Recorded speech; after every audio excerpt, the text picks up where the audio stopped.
Hello, everyone. Welcome to Yu-Gi-Oh! Tuesday.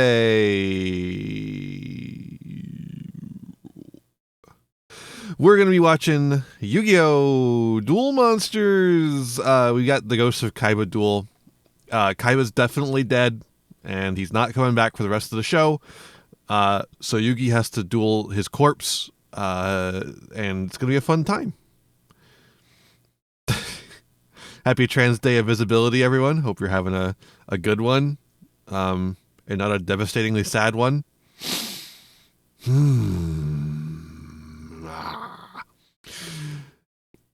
But you know, we live, we continue. We can finally see you today. Exactly, that's true. Wow, fucked up. You would say that. I think it's fucked up. We're ready to watch some Yu-Gi-Oh? Ready to watch some yugioh? Let's do it. Let's do it. By the way, remember, because it's Trans Day of Visibility... You have to be nice to girls!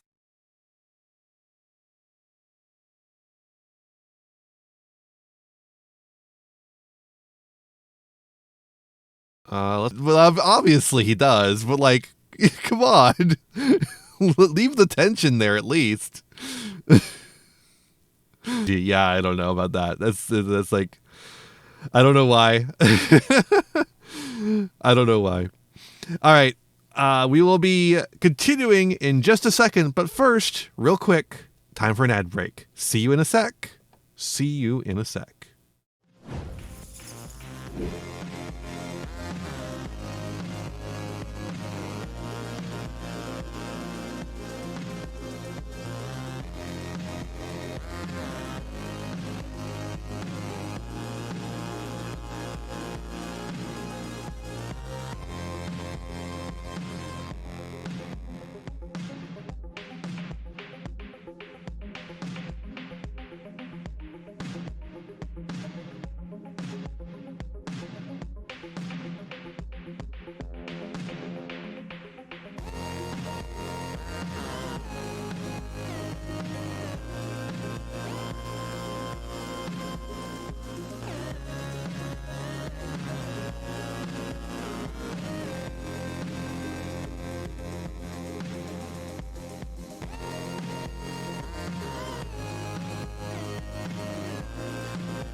A vampire picture you can really get your teeth into. The return of Count Yorga. A vampire lover returns from the dead to seek a mate from the living. One never knows when he might encounter some of the more unusual truths that exist in this world. See The Return of Count Yorga in color, rated GP.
Hey there, we're back.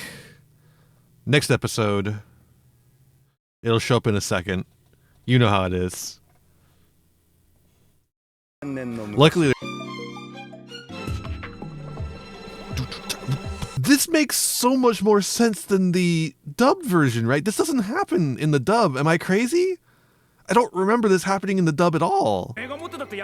Like, I thought in the dub is Rex, why would someone put a monster in attack position going first? Why would you do that? Unless it has better attack points. Activate the effect of their monster. Why would an amateur know how to activate the effect of their monster? Did Janochi come? Megasaura. That's why it sounds like Zowler. Because he's saying Megasaurus. Wouldn't the dinosaur guy know that? Wouldn't the dinosaur guy know that? Why did the retrained flame swordsman not pop a baby from the deck? I don't know. You can't send any exorcist or a live twin. It's interesting that the weaknesses seem to be attribute to typing. Like, different typings are weak to different attributes instead of like different typings being weak to different types. You can't. No, the move of fucking Night Sword Serpent, or whatever the fuck it's called, is not called Shadow Sonic. It cannot be. You know, once they apologize for funding Romanian war crimes. Not war crimes, but yeah, oppression of their. When he does this, Rex is like, "You fool! You destroyed the space-time continuum," which is awesome. Air wrangled. Oh, Pepsi! We got some Pepsi. That's one I could actually recognize. I can't recognize the rest of this. I think so. That looks like some curry bricks right there. Now in the dub, they just assume all this is candy. It's so good in the dub because I actually have it as one of my alerts in here. But they're like, Yugi's like, Joey, I don't think you should cook the candy. And then Joey says, back off, I know what I'm doing. Dibs on the donuts. Dibs on the fresh fruit. No dibs. No dibs whatsoever. Dibs on the Pepsi. Instead of trying to do a different voice that doesn't quite fit, I feel like, for me.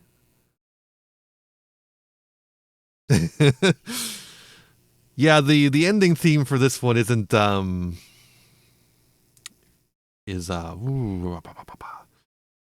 editing on Nova's video is amazing. Thank you. I'm pretty happy with it. I'll be doing another video of his in the near future. I'm looking forward to that. I don't know what he's revealed as far as what's coming up, so I won't say what it is, but yeah, I'm looking forward to that. All right. What Lily? What's up? What's up, Lily? What's up, Lily? What's going on? Hi. Hi. Hi. If you know the name, new voice actor is Rika Matsumoto. I don't. All right, we're going to take a quick little break, though, and then we're going to be doing some YouTube reacting instead of anime reacting. So be right back.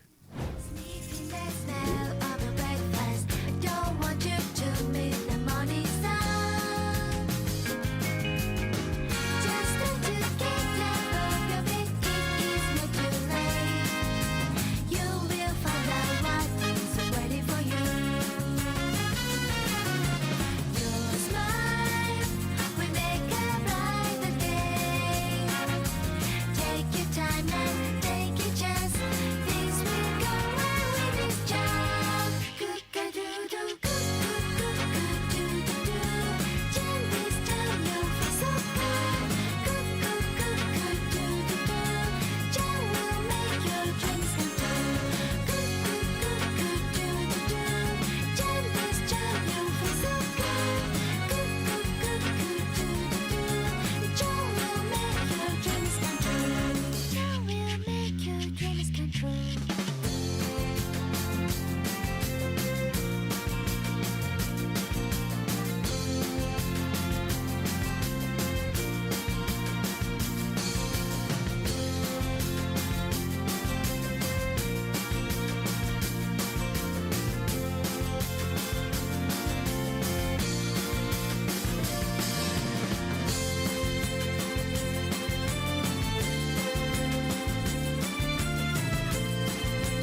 All right, we're back. It's very funny how I can tell the ads are over by how much my viewer count jumps up.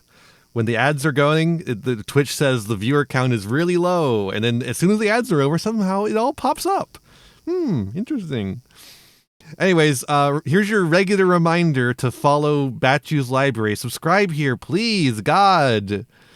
I'm getting new reacts out finally. I had to take over a little bit. My editor needed some time to do some other stuff, and I took over and did my usual editing to them. But once my editor is back to doing stuff, the editor will be back to doing stuff. So there you go. The music fades out, Fairlord. That's how the seating works.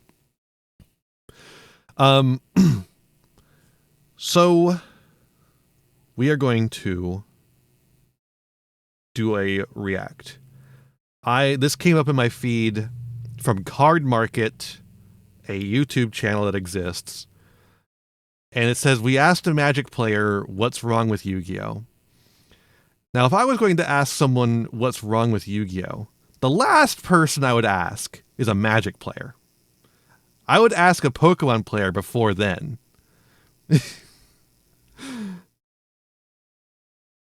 But I want to see what he's got to say and maybe get mad at it with you.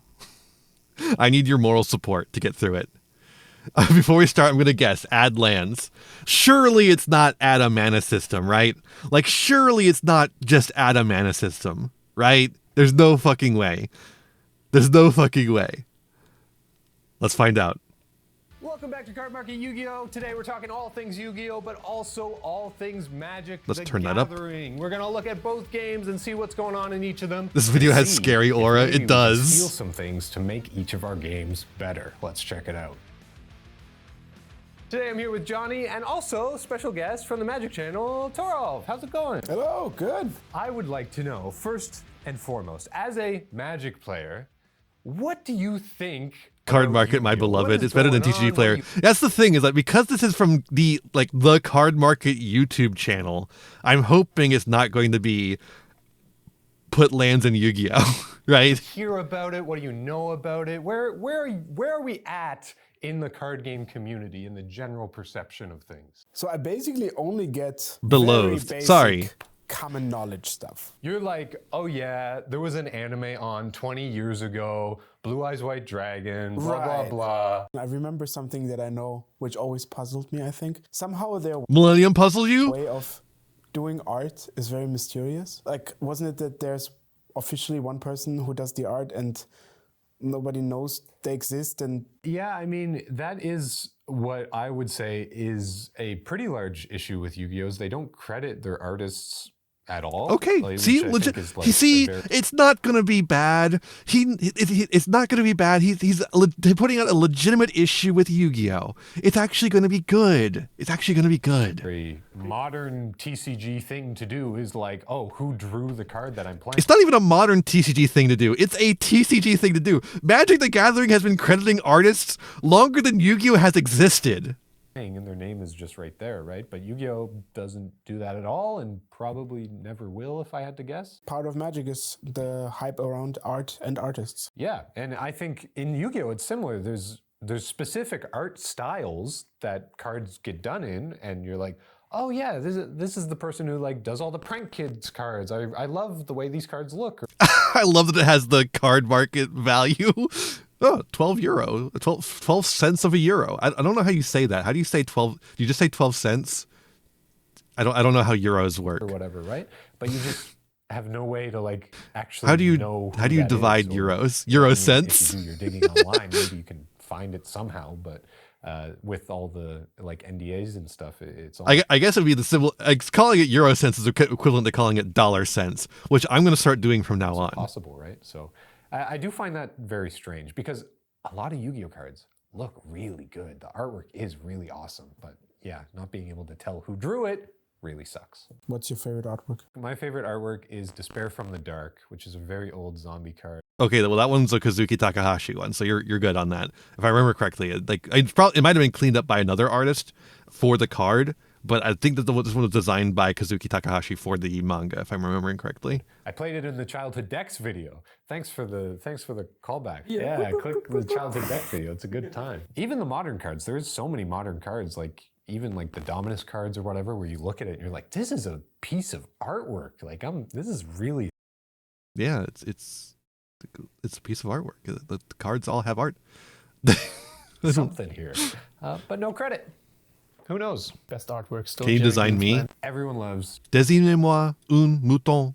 Jerry Beansman. And thankfully, at official events, we're not playing for beans anymore. We're playing for actual prizing. Isn't that nice? Actually, I did get a Jerry Beansman coin, so technically. Even you a still card get has a Jerry woman on it. go. That's Think art. of it that way. You go to True an though. event with Is he wrong? 2,500 players. You're paying like I think between 20 or 50 euro for entry. You fly across Europe, get a hotel room. You bring a deck that's like 1,000 euro, and you sit down, you play, and 12 rounds of Swiss, 15 rounds of Swiss. You're in top 32. So far, I'm with you. Well, I'm not in top 32. Are you in top 32? I'm not in top 32. Yeah, sounds fun, right? And then you lose. Okay, like you made it to top 32 out of 2,500 players. Well, only 32 people are doing that. What do you think is adequate pricing for that? I don't care. I'm not making top 32. I don't care. I'm mean, we sorry. never paid I enough for just that, don't care and we about got, like, pricing concerns. few If I'm hundreds. being A real. few hundred. Okay. Well, until very recently, unless you got top 64, all you got was entry packs. If you got top 64, you got a playmat that's roughly like $50. And then like top 64 to like fourth. You're in my top 32 Yu-Gi-Oh commentators. Thank you. I can now say I've topped. They're just going to recycle SIBO talking points. There was Fourth. Yeah, there was just a bit more boosters, like maybe like top 8 got a display or something. Yep. And then top 4 got like the third player and second and first, they got the same card in different rarities. Like a third and second, they got the super rare version. First got an ultra rare version. They were like 200, 300, maybe $400 if you sell them. First place also got a trophy and the Nintendo Switch. Your game must be great for people to show up in that many numbers. Yeah, like people come to play the game. Unlike Magic the Gathering where you have to bribe them to play it. Exactly. Yeah, just forget about getting cash at all is the first thing. Yes, no you will cash. never get cash for a Yu-Gi-Oh event. We even had someone win a Ninja air fryer. There's a picture that goes. Okay, again though, this one is brought up all the fucking time. That was not Konami's fault. That was the event who did that. The event organizers are the ones who got the air fryer. Konami didn't tell them, give them an air fryer. There was around of someone that won a tournament that just got an air fryer from Konami, and Okay. Yeah. that was Not was, from I think, a Konami. low point. But very recently they changed it. Now top 32, basically Gets a ninja air fryer. top 32 gets Also, what the fuck are you complaining about? Air fryers are great. Air fryers are awesome. I don't care about prizing. If I'm doing good at Yu-Gi-Oh, playing the game is my prizing. Thank you. a stamped version of a card. Currently that's Card Trooper. I don't understand why they give us that card because it's a card that has not been played for the last 15 to 20 years. And you get it as a top 32 prize for doing well in advanced Over 20. format. But that card is a few $100. Okay. Top 16 gets an Effect Veiler, which is a Also, they- like Soul Ring kind of meta play. Not as staple as Soul Ring, but More like playable very than, very staple card. yeah, I think it Card started Trooper. out at 1,500. Now it's like €1,000. That's for top 16. That was an interesting little glitch in the audio there. Again, you don't get nothing. Doubled the Actually, audio somehow. Getting top 16 gets you more money. Yeah, it's than about- winning it's the about tournament, it being because winning the iconic, tournament, You still exactly. just get a Switch, but a Switch 2. And the card that like is worth a few $100. Dude, a Switch 2 is $500. Do you... A Switch 2 is so much money. Okay. Yeah, they've moved some of the pricing also to individual cards that are just made for those events. And some are bangers, some are not, but they pay a significant amount, especially in the higher tournaments. I remember that the Lord of the Rings Pro Tour got like a foil Gandalf, and that's on Oh, site boy. sold for 8,000 to 9,000. Wow. And that was like top 16.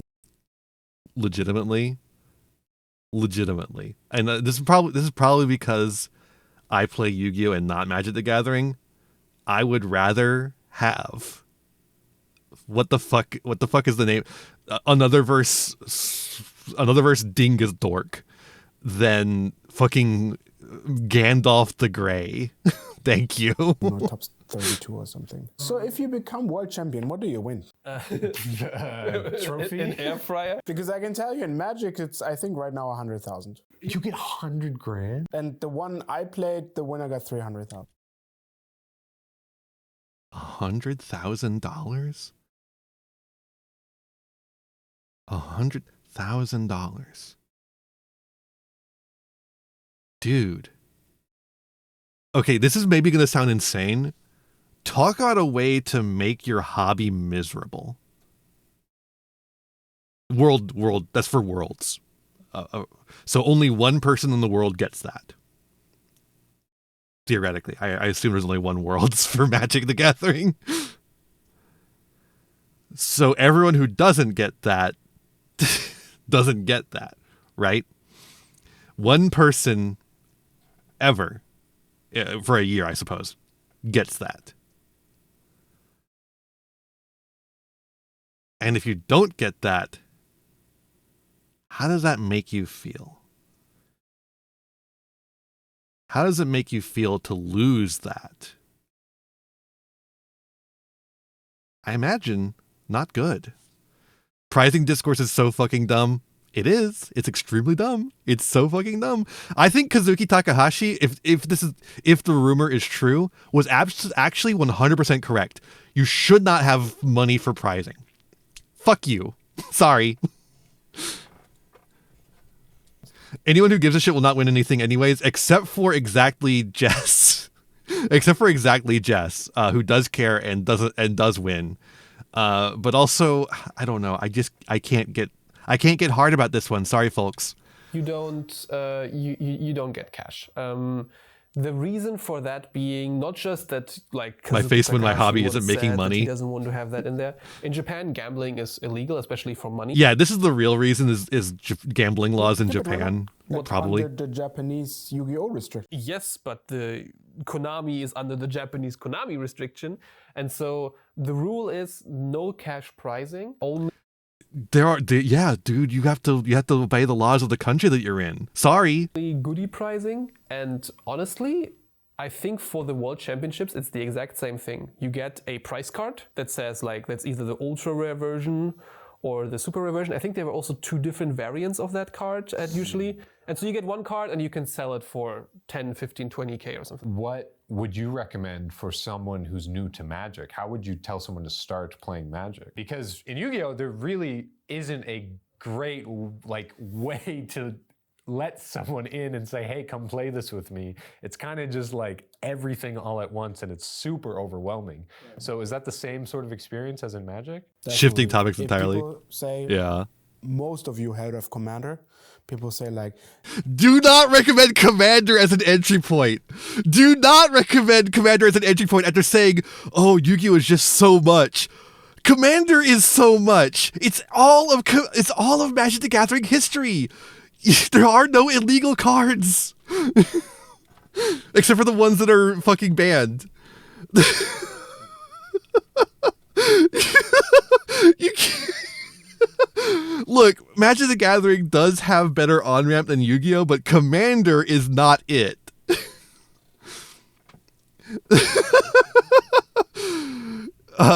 Unfortunately, yeah, Commander is most people's entry point, but I think it's the worst way to enter Magic the Gathering. Yeah, just play a round of Commander with us and you will kind of understand how it is. That's about the worst thing you can do. Thank you. Okay, he's correct. Correct. Because it's basically saying that you want to learn some math, here is some astrophysics or something. Luckily, we in Magic have a very, very good program called Arena, which is very... You're not going to call Arena a very good program. You're not going to call Arena a very good program. nicely visual, but also you learn Magic by somebody. I will say the tutorial for Arena is pretty okay. I wouldn't say it's great, but it is okay compared to Magic the Gathering. Or sorry, not Magic the Gathering, compared to Master Duel. Who trains you? Master Duel is a better program than Arena, to be clear, but the tutorial in Magic the Gathering Arena is better than the tutorial in Master Duel. Having played both. Without losing patience. They explain to you in little steps, and if you didn't get it, well, the little Sparky will explain it again. You did not understand what flying does after the 5th time, he will smile and explain it again. Yeah, the main issue, I think, Well, the problem is that a basic tutorial like what Magic the Gathering Arena has is exactly, Wobbler, you got to the same point I was about to get to. Arena is teaching Magic and Master Duel is teaching GOAT format. A basic tutorial like what Magic the Gathering Arena has is not adequate to teach you modern Yu-Gi-Oh! You can't have a basic tutorial. Nobody has been able to make a functioning tutorial for Yu-Gi-Oh! Thus far, because what Yu-Gi-Oh! Is and what the basic rules of Yu-Gi-Oh! Are fundamentally different. There's fundamental differences between Yu-Gi-Oh! As it's played and Yu-Gi-Oh! As it's written because of the way card interactions work and the way, archetypes are built. Whereas with Magic, there's a lot less of a gap between competitive Magic the Gathering play and what you can find in a tutorial. Yu-Gi-Oh! Is that the core gameplay mechanics are so much more complicated than Magic. Yes, there's complicated keywords and there's complicated abilities and stuff in Magic, but the base level of you play your lands, they make your mana. I wouldn't even say it's a difference in complication. It's that the complicated stuff in Magic the Gathering builds on what you learn in a basic tutorial, whereas the complicated stuff in Yu-Gi-Oh! Is entirely divorced from the basic rules of Yu-Gi-Oh! You pay the cost, you play the card. And luckily, this is still what Magic does today. You play a land, you create a creature, you attack. This is even today.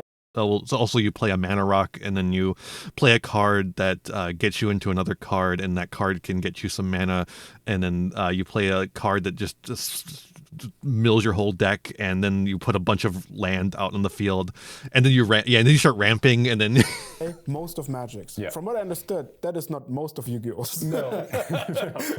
Not even close. Most of Yu-Gi-Oh! Is you begin your turn. First of all, you decide, do you have some things to do in your upkeep? But you go to your main phase, and then you have your 5 cards, and you can summon 2 or 3 of them right now, and they do different effects. And you have to have in your head the 15 to sometimes 60 part step combo that each of these cards enables. And then you have to look at your opponent's board and okay, he can do this and that, and he has this interaction. So if he keeps this interaction and I start with this card at step 12, if he then does this, I need this other card in my hand. And so it's a really nice thing once you get to figuring these things out and you can play around these interactions. But if you just have your hand in Yu-Gi and you look at it, it's usually none of these cards will stay on the board. Yeah. They will all be in the graveyard within 20 actions, and then you have other cards there. So it's kind of logic puzzle. Yes. Very much so. Competitive especially logic if puzzles. you're going second, your opponent does their stuff and they have their pieces on the board, and then it's your turn, and you very much have to just puzzle it out and figure, okay, can I get rid of that? He's going to do that to this. Okay, if I do this and this and this and this and this and that, and then you got to follow the rainbow all the way to the end. And so, but I feel like this is describing most card games. I think Yu-Gi-Oh! Just simplifies it down. Well, not simplifies it, but boils it down to one turn instead of over a course of multiple turns. Get on the ride and say, well, I don't know where we're going, but we're gonna give it a shot, right? We're gonna see what happens. Sometimes you have a random draw in there that changes everything. Yeah. It's a bit like these chess. Sometimes you have a random draw and it changes everything. Thing I would use to describe every card game ever. Puzzles that you get, you have this board space and three moves to mate or something like that. Exactly. And you have to think, well, if I were to move, he does that. That's kind of the same thing with Yu-Gi-Oh! But you do it from moment one on. Yeah. And what you mentioned about training on the online client, We technically have that too in Master Duel, There is a tutorial. but it is really like coughing baby versus hydrogen bomb kind of level. Like you go in and you do your practice thing, and the same thing for us. You learn your attack and defense. And for example, the game teaches you. Me when the like, card one I of the draw first changes things, the that draw you can cards that set a change card things for- factory. In defense mode. Yeah. Which is just like an action you will 99% never ever do in modern Yu-Gi-Oh! Like ever. Like But you also still need to know it. That's the hard part of making a Yu-Gi-Oh tutorial is you still, even these actions you don't normally make, you still need to know them, right? The You need to whole know that they thing are of an flipping option. a card to have an effect just doesn't happen. There's a just Like, because Enneacraft, look at Enneacraft. Enneacraft has flip monsters. It's a meta-relevant strategy. now they made a deck. there's one exception. Currently, there is currently one exception, but there's always new exceptions, right? Every rule in Yu-Gi-Oh! Always has a new exception that can come around the corner at any time. So you have to know If we everything. exclude Enneacraft, I think the last time Flip was somewhat viable was Guru, and that was 2019 or something like that. But yeah, basically They gotta do a different mic setup. Holy shit. They keep getting double audio. the issue is if you set a card, usually you cannot flip it up in the same turn. Traps have to stay there, quick plays have to stay there, monsters stay there. So in a game that is as fast-paced as Yu-Gi-Oh! Is, you're wasting entire turn of card economy of a card just sitting there instead of just playing a card that does something immediately and gets you 3 more cards. So the flip effect would have to be so obscenely busted that it would make the card really, really unfun to play. And also, if it just sits there and your opponent starts, okay, I destroy your card. It doesn't trigger, it doesn't activate, nothing happens, it just goes. And that is the issue. The Master Duel tutorial basically teaches you how to play Yu-Gi-Oh! As it was 20 years ago. Yes. It doesn't teach you how to play Yu-Gi-Oh! In 2026. Like, it's the basic, bare bones, normal summon attack, that's it. Teaches you anime But it Yu-Gi-Oh! doesn't give you But any how do sort you of how do you teach modern Yu-Gi-Oh! In a tutorial format? That's true, Mimighoul as well. ideas of how to actually play a deck or combo. They forgot or, about like, Mimighoul. actually feel like you're playing the modern game. Now that you're saying that's also an advantage. In Magic, you have limited, which means you build a deck out of boosters. And that will always return to Magic how it's meant to be, like in the past, because you can't build an elusive combo deck out of just the cards you open. So you will always be restricted to creatures, combat math, and basic. To be fair to them, they are just kind of talking, so I understand why they would forget Magic something like card that. things. And it's one of the things you can, after you've told somebody to learn Magic or they learned, throw them in, right? Like learn about card assessment, and it's a very nice transition. And some people only play limited. Yeah, and that's something else that Yu-Gi-Oh! is very much missing, is we have no draft format, we have no limited format. We Like, used you can't to. just go buy a box and open packs and build a deck out of it. Oh, you can, but You can, but it won't do anything. It won't work. And that's just based on the card design. All the cards are designed to work together in such a way that if you're just opening random packs, it's not enough to make a full strategy. And even if it is, you're Well, it's also set design as well. It's not just card design, it's set design. probably missing pieces of that strategy that came out in an older pack like 3 years ago or something. And now all the new cards work with those older cards. So you're missing half the deck essentially. It's just so tough to make a limited format in Yu-Gi-Oh! But if they could just do it, I think it's so Dude, if they bought back Battle Pack, I think it would sell like crazy. I think when they first introduced Battle Pack, it was not necessarily the right time for it. But I think now people are aching for like various alt formats like that. I think Battle Pack would be really successful if they brought it important back. for a card game.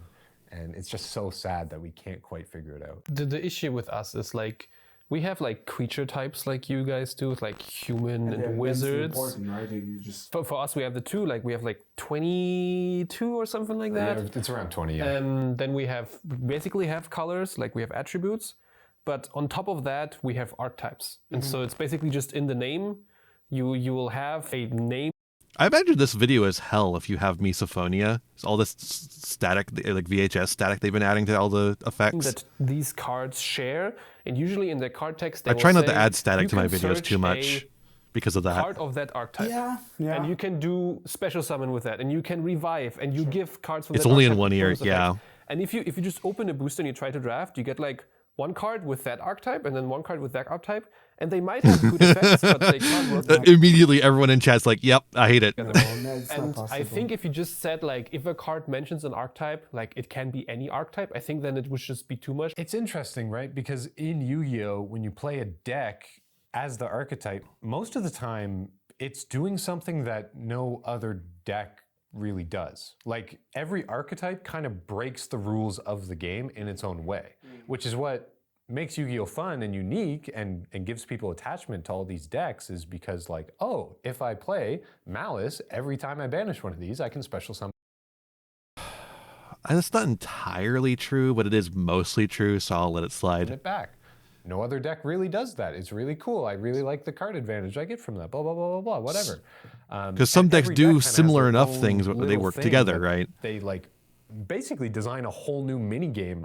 But that doesn't mean you can't design limited for the game, though, right? That you still are able to make limited. You just have to make limited in very specific ways. RJ has a really cool idea that he uses for opening sealed packs of Yu-Gi-Oh. What he does is, if he does a sealed draft of Yu-Gi-Oh product, he has a rule. It's basically the Monster League rule from Battle Pack 3, except this also applies to archetypes. So every card is every archetype. So if a card says, search a Malice card, then you're actually searching if you search a Malice monster, you're searching any monster instead of just Malice monster, right? So then you create these little 20 card draft decks out of stuff, and then you create these cool, consistent things that could do stuff that decks were never intended to do. And I think that's a really cool way to do sealed draft in Yu-Gi-Oh! It's just that Konami doesn't officially support it. That's the problem. No other deck does what Malice does. Exit out. That's also true. Is but there are a lot of decks in Yu-Gi-Oh! That do things that no other deck does. But oftentimes there's a deck that does something similar, similar enough to where you can put them together. It's just that Yu-Gi-Oh! The competitive format doesn't necessarily reward that, because instead you could just have more non-engine, right? And I think that's bad. Personally, I think it's bad that we've come to this point where it incentivizes 20 slots of non-engine. I think that's ridiculous. But that's just the way they've been designing cards. They've made them... I've made a video about this before, but the idea is they've made stuff where the engines are so small, but also so powerful, that you can just have so little and so much non-engine. Goat was 24 slots of non-engine. Yeah, and I hate Goat too. I think Goat's awful. Engine Slop is doing crazy. So it is being successful in certain points, but I think that is also a symptom of the same problem, where you have these crazy consistent small engines that you can just slam a whole bunch of in one deck. And if you have enough of them, theoretically, the idea is you have enough of them theoretically, they won't have enough hand traps to stop your combo, right? And they've made it that way. They have made it that way so that engines are so resilient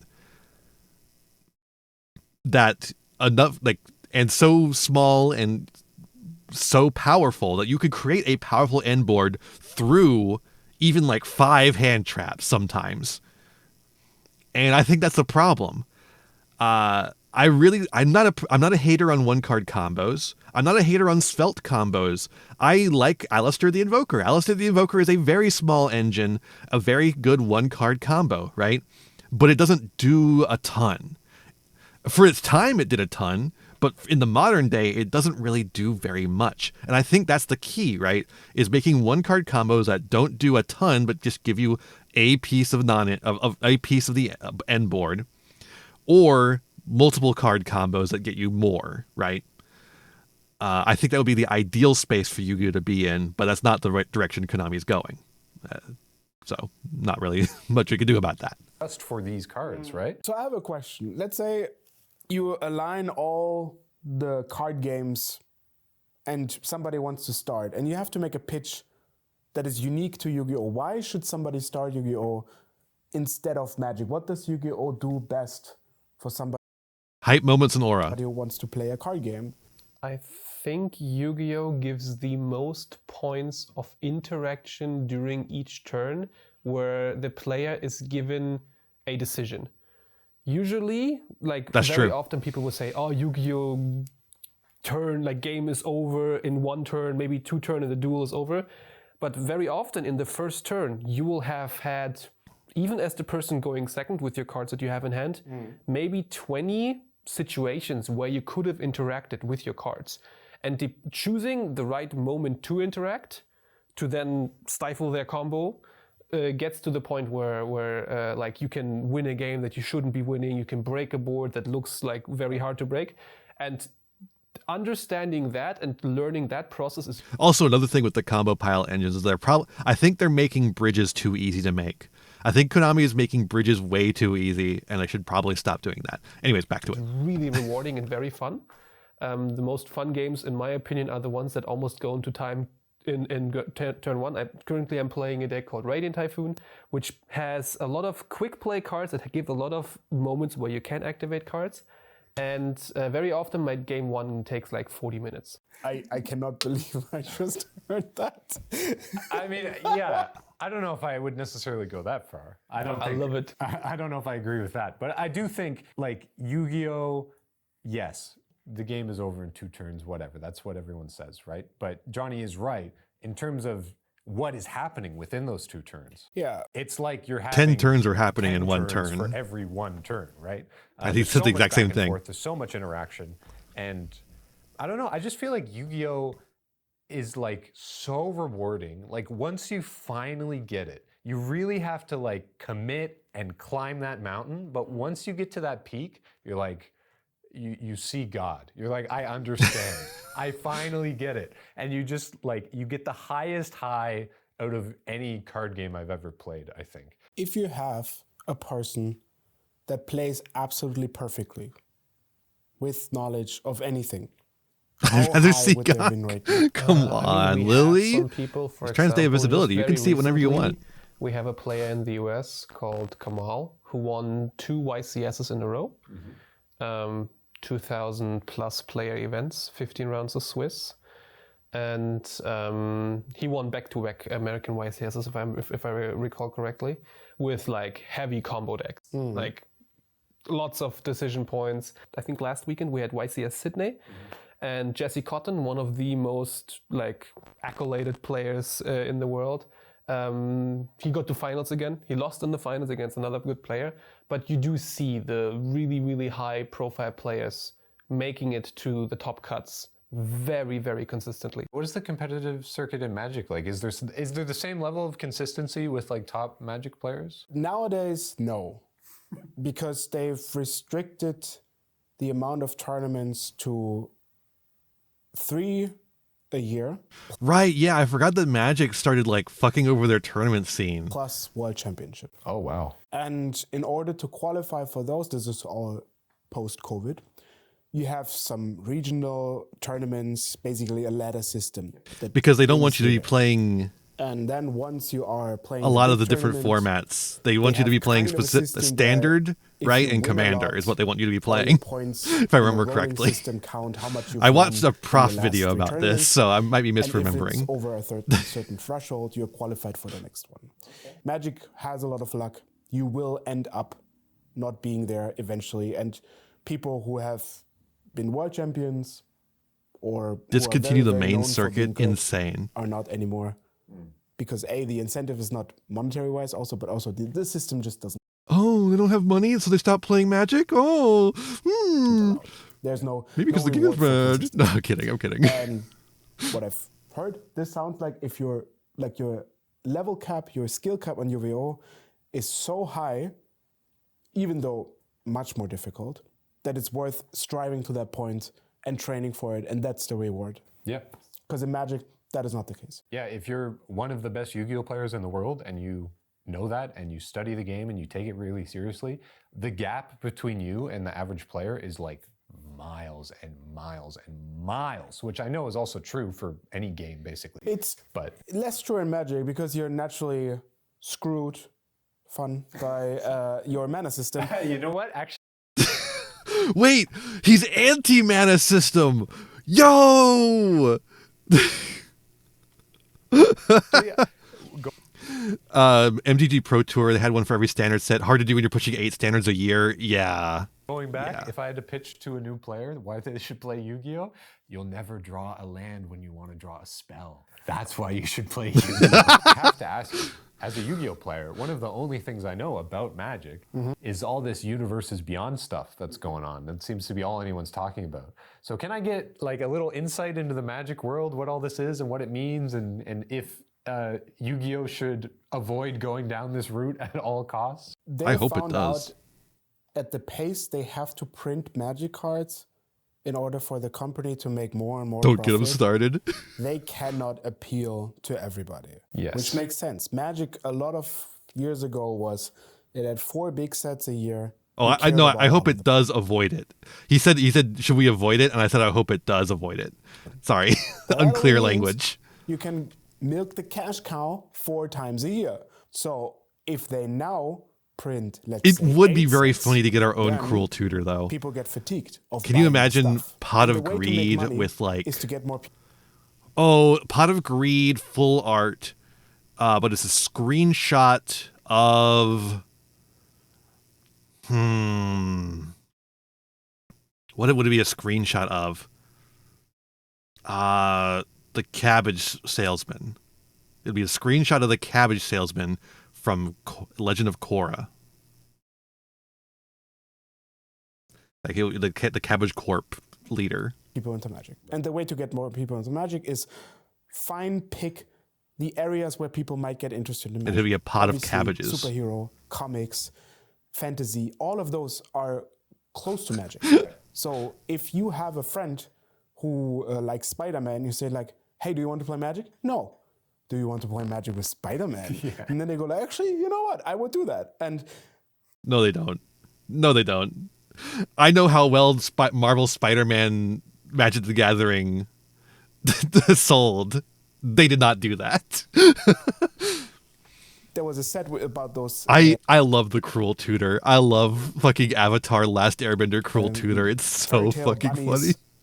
People that I know, roughly were in the age where they had children.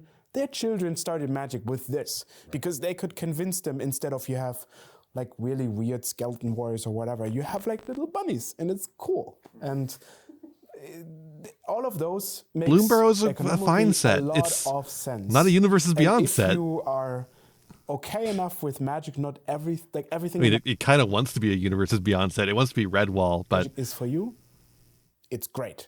You pick and choose. You only get the best for you. But as the prof points out in his videos quite frequently, if you're playing Magic competitively, you can't pick and choose. And also, if you're playing it casually, you often can't pick or choose what your opponent is playing. So, like, if you don't like the Spider-Man Universes Beyond set, but your opponent is playing Spider-Man, get fucked, buddy. You can't tell them to take the Spider-Man cards out of their deck. And like in a competitive sphere, you can't avoid, until VV was banned, you couldn't avoid playing VV if you didn't like Final Fantasy and Magic the Gathering. If you are You had to play entitled it. that everything of Magic's for you, you're gonna get frustrated. I mean, I think Yu-Gi-Oh's at the point you're talking about with the little bunnies. It's like, oh yeah, we have tons of different decks. If you want to play the deck about little bunnies, you can do that.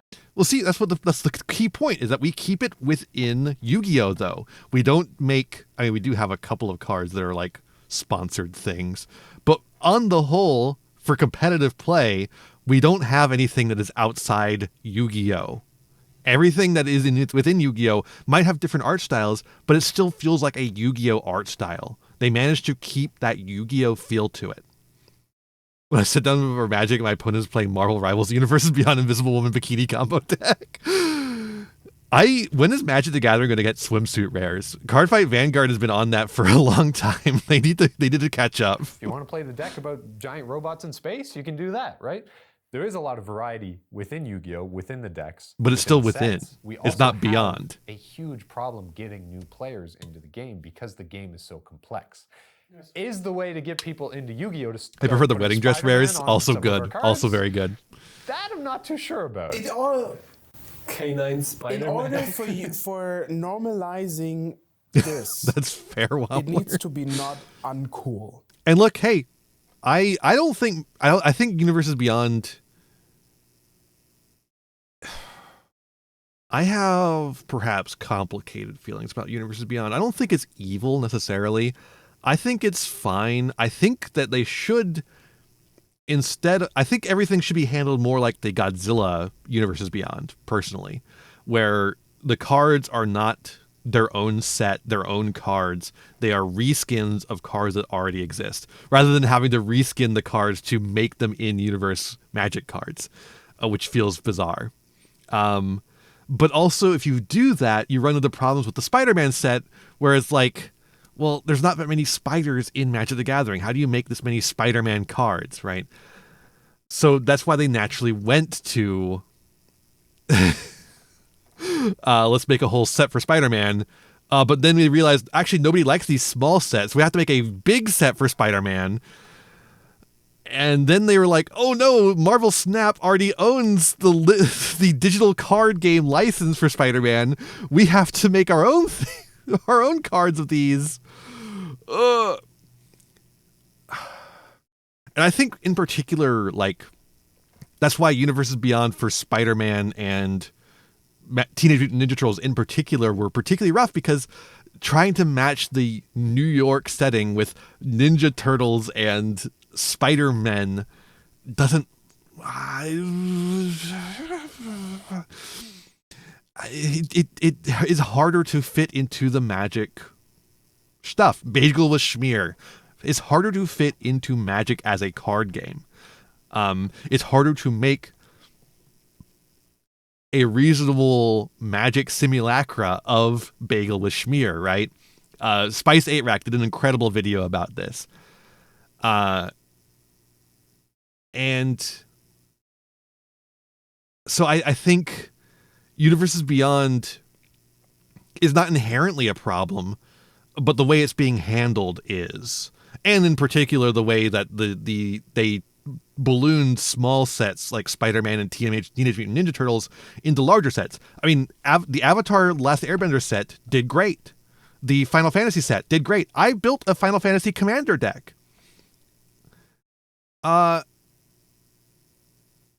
Because those were designed to be what they were. Whereas with the Spider-Man set and the Teenage Mutant Ninja Turtle set, they were designed to be small sets, and then because of nobody liking small sets and shit like that, they changed them last minute to be larger sets, which fucked up the drafting situation. And, just completely ruined the sets. Like, and you don't have the time to, like, you don't have as much time to test cards and make sure they're actually, like, good enough and then not too powerful. It's a huge mess. It's a fucking huge mess.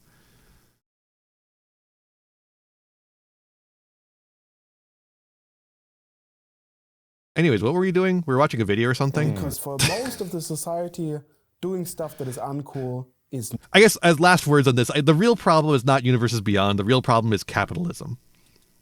not okay. Because you're afraid that... I've only heard the opposite on Teenage Mutant Ninja Turtles. I've heard that the Teenage Mutant Ninja Turtle draft situation is dire. So I don't know. But I don't play Magic the Gathering on the regular. So you're always like struggling with this. Is this socially acceptable? And in order to become socially acceptable, more of the society, you need to see it happen, right? And that's why they branch out in so many things. If Elijah Wood tells you Magic is a great game, I play it myself. That's true, Ali. Reinforcement, like I think. Although even the Assassin's Creed set was, I feel like the Assassin's Creed set just didn't have enough time to cook. They just had they didn't spend enough time actually making it function well. For a president or something, it's the same thing, right? You're socially crediting the thing that it's okay to do. Even Elijah does it. Yeah. Now, Magic has a really big, happening with some of the Olympic skiers, I think, or one of like the ice ladies. They the ice ladies Magic, and they ripped Magic, and they did Magic during all of those Olympics, and they've gone viral, and it drips into all those different franchises. Doctor Who, sports, music, all of those. And that just eventually makes like when you say like, hey, I play Magic, and they're like, you know what? That's cool. I've heard of it. I've heard of. Yeah, I like I said, I disagree on the Assassin's Creed one. I think the Assassin's Creed one was like did not have the time to cook and was kind of fucked. But I think otherwise, usually, I think the reason the Doctor Who sets were better received is because they were commander decks instead of like a full standard legal thing. And the 40K, despite being sci-fi, is so fantasy coded. I think it works well. But even the Fallout stuff was like fine because they had the time to invest in making it work as a cool mechanic. Like the radiation mechanic is really cool. So that's, I think the biggest difference is not necessarily Universes Beyond, but the fact that Universes Beyond has added so much to the docket for what the creators of Magic have to do, what the card designers have to do. Is added, like the amount of Universes Beyond that's being put out, the amount of other sets that are being put out is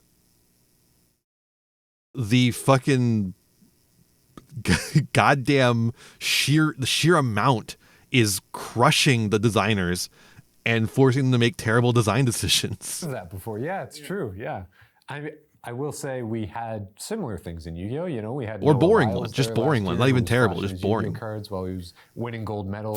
God, one of the freaking coolest fucking president. moments. Yeah, Macron? yeah, Macron in France. One of the lamest So fucking he had his moments. little speech, and Most recently, Timothy Chalamet playing Yu-Gi-Oh. that's Oh, right. He did that a helps. whole photo shoot of him in a card shop, resolving junk speeder, I think, which is really funny. But yeah. Dude, of course, Timothy Chalamet is fucking playing junk. I do He's playing agree, the fucking more people Synchron. hear Come about it, on. especially if it's from people they already know and recognize, the more people are going to get into it. So I think I learned last year that there's a different tournament or a different legality in Japan than in the other part of the world, which is crazy to me because like you're kind of having 2 games instead of 1. one of the main Well, it's because we're 6 months behind on release schedule or something like that. I don't actually know the exact. problems people have with Yu-Gi-Oh and its format Delay. is that all the cards come out in Japan first, like, you know, up to like 6 months ahead of time compared to the West, right? So they get to play with all these cards Yeah. and, You and really, use them. we're really getting to the root of the problem here. It's like we have Magic School 2, Eldraine 2, Jace the Jasoning. that's a good one. Teenage Mutant Ninja Turtles, Marvel Superhero, Tolkien, Star Trek. There's just so much coming out. There is so much coming out. Strixhaven, Eldraine, Jace, Teenage Mutant Ninja Turtles, Marvel Superheroes, Tolkien, Star Trek. There's too much. It's too much. It's too much. And whatever. It's much too much. And then we don't get them until later, right? So we have 2 different competitive formats going on in Japan. I wish Yu-Gi-Oh would slow down. I can't imagine being a Magic Why player. is that the case? Great question, because it started 20 years ago and it never got changed, basically. It's even more. Because it came out in Japan first, and then they released it everywhere else, and they didn't do a catch-up pack. And now we're, 20 years later. I think it's genius to 25. question that it happened. So they need to probably release statements to why that still is. Like when you guys get like bans or something, you usually get like we banned this card because of interaction X kind of like post. Yeah, we just get a list. Sometimes we don't even understand why cards are banned. It's even worse because we don't. It's because when you do explain why the cards are hit, everyone fucking yells at you, including me. Remember, I yelled at Genesis format for doing stat-based points updates.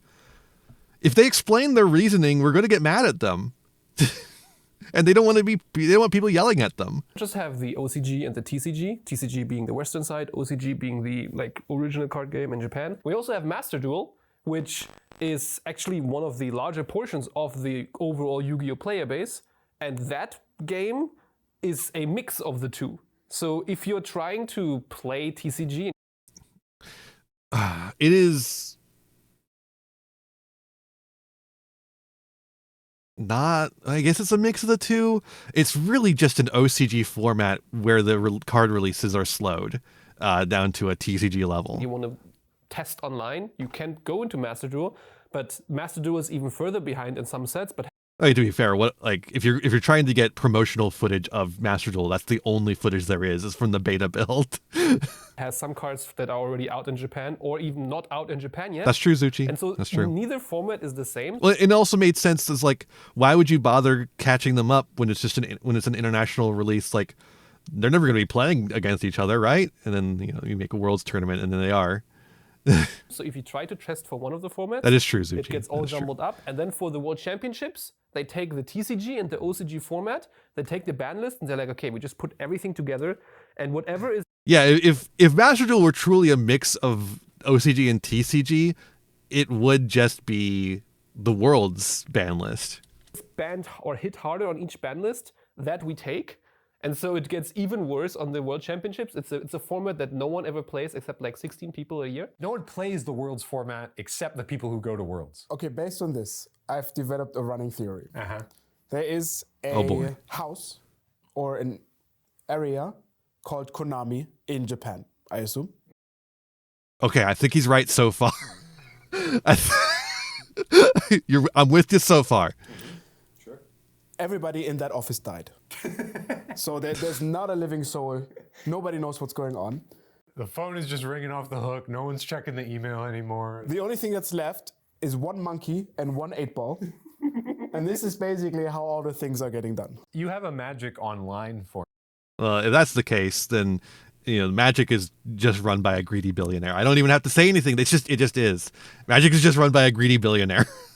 I mean, to be fair, Konami also is, but we're running with the joke, right? They do cards just for the online platform. For the basically? arena one, yes. For Arena? Okay, yeah. And that basically Master Duel is like if Magic Arena, you could only play that format and it didn't have any standard or whatever else involved. Online is very popular, obviously, because going out is scary and meeting other people is scary. There's a market for that, but also beyond this, nobody cares because they're not really important for anything except the closed online environment, which also doesn't really matter for tournaments or anything. It is interesting, right? Because I think online presence really builds up the game overall in terms of community. You have so much wider. Yeah, that's true, Wobbler. If you have these online applications, I think Konami is not fucking everyone evil. wants to But go honestly, the reason why Yu-Gi-Oh is as fucked as it is not because of Konami exclusively.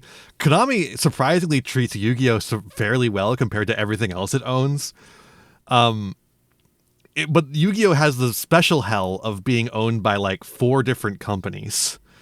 The various parts of Yu-Gi-Oh are all owned by different companies, including Kazuki Takahashi's estate, Konami, NAS, all the various Sueisha, the fucking everyone has a different piece of the pie, and so they all have different controls over how the brand is used. And that's what makes the mess of I Yu-Gi-Oh. totally get that. That's totally fair. And then, of course, you have the intercontinental, multinational corporation issues of, Konami of America and Konami of Japan being 2 different organizations, essentially, under the same banner that then, have conflicts within each other, right? It's easier to jam a couple games after you get home from work for an hour on your PC. I see the advantages. Whereas The advantage Hasbro of has the more usual issues of being a mega corporation. doing something you can't do in real life, but also changing stuff on an instant if you feel like a card was too good. So you can just say, okay, that does 3 damage instead of 2 or whatever. So That doesn't happen for us either, not even in the online client, because the cards are based on the actual cards. We don't really have a card in the online client that doesn't exist in the real world. Yeah. We do get erratas every once in a while, but they're very far and in between. And so usually if something is too strong, it just gets banned. Yeah, this is also what they've realized. I mean, they got to the idea, we can just change them, and then they can only change those cards online. Yeah, right. So online, a card works different than offline, which is super confusing, especially if you then take it to a tournament. Yeah, that sounds awful. Yeah, that sounds terrible. Yeah. You go that card doesn't do that. That's right? crazy. I didn't realize Yes, it did that. it does it. Look, I have a video of it. Yeah. Well, I guess that makes me glad we don't have a specifically online pool of cards to have to deal with. Yeah, that But sounds I guess miserable. top of your list. What the fuck? Fix Yu-Gi-Oh! Take the OCG, the TCG, and online and make it one format, one ban list. The world is hard. Why do you make it so complicated? I'm honestly I kind of agree, but I don't know if it's that simple. I know another strength that Magic has is the multiple formats that you can play all the cards you do buy in, right? You're right. I think I asked you that recently. It's like, what formats do you have? It's like, what do you mean formats? And that's the thing. Well, we have Genesis format now. Oh, we are talking about that. That's what we're leading into. What do you mean playing 90+% dividends with only 3 product lines in the black doesn't lead to reinvesting into 2 different industries' literal most profitable IPs? Yeah. For the first time ever in this past year, we actually got an officially supported brand new format. Okay, not for the first time ever. That's not true. That's literally not true. We've had God, hell, there was I was thinking of having this on the stream. MBT just did a video ranking, like not just, but a while back he did a video ranking different alt formats, and a lot of those were official formats. Here, if we skip I'll skip to the end here. What is that one? Edison format, official format. This was for a while. Time Wizard, Rivalry of Warlords, official format. Dual Trial, official format. Any of the Dual Trials are official formats, really. Genesis format, official format. NR Festival, official format. Tengu Plant, official format. Edison, it's named after Edison, New Jersey, Sarge. Which is where the event where Edison format is like famous for happened. Pegasus Challenge was an official format. Goat format, official format. Hat format, official format. You could play all these as Time Wizard events. Battle Pack was an official format. Let's see here. Reaper format was I don't know if anyone got a Reaper format to go off. Speed Duel was an official format. Heart of the Underdog was theoretically an official format. Pre-release is an official format that you can do. It's not particularly good, but you can do it. Generation Duels. Common Charity, yeah.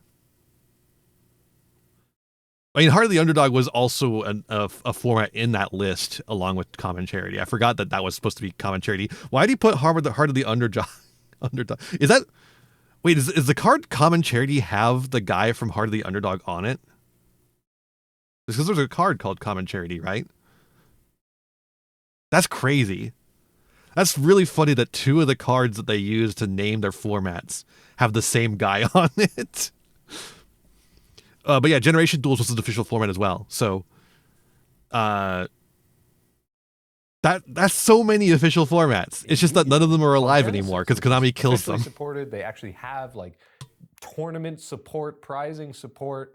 And it's essentially, from what I've gathered, Canadian Highlander in Magic, where cards have points. From what I've gathered, have you not played Genesis format?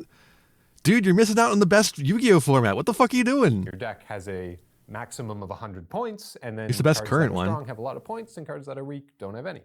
And people honestly have really been liking it from what I've seen. I think a big strength of Yu-Gi-Oh is like the deck building and how you can mix and match all the cards to try to really make an engine. And there's so many people that will just be like, I want to build a deck and I'm going to sit here and I'm going to read 5,000 cards in the database until I find exactly what I'm looking for. Yeah, I would love if they would And I kill think for Shifter, those kind of Macro, and people, Genesis has Di-Fi, been, but like, a huge success, 'cause and if a they would lot of the stop fun using of Genesis statistics to run their comes from points the deck list. But building, like, right? I think it's still fun. What do you think about Genesis so far, Johnny? I love it. I mean, we have at these YCSs right now. Last one was actually our 300th, which was in 3 places in the world at the same time. 3 tournaments.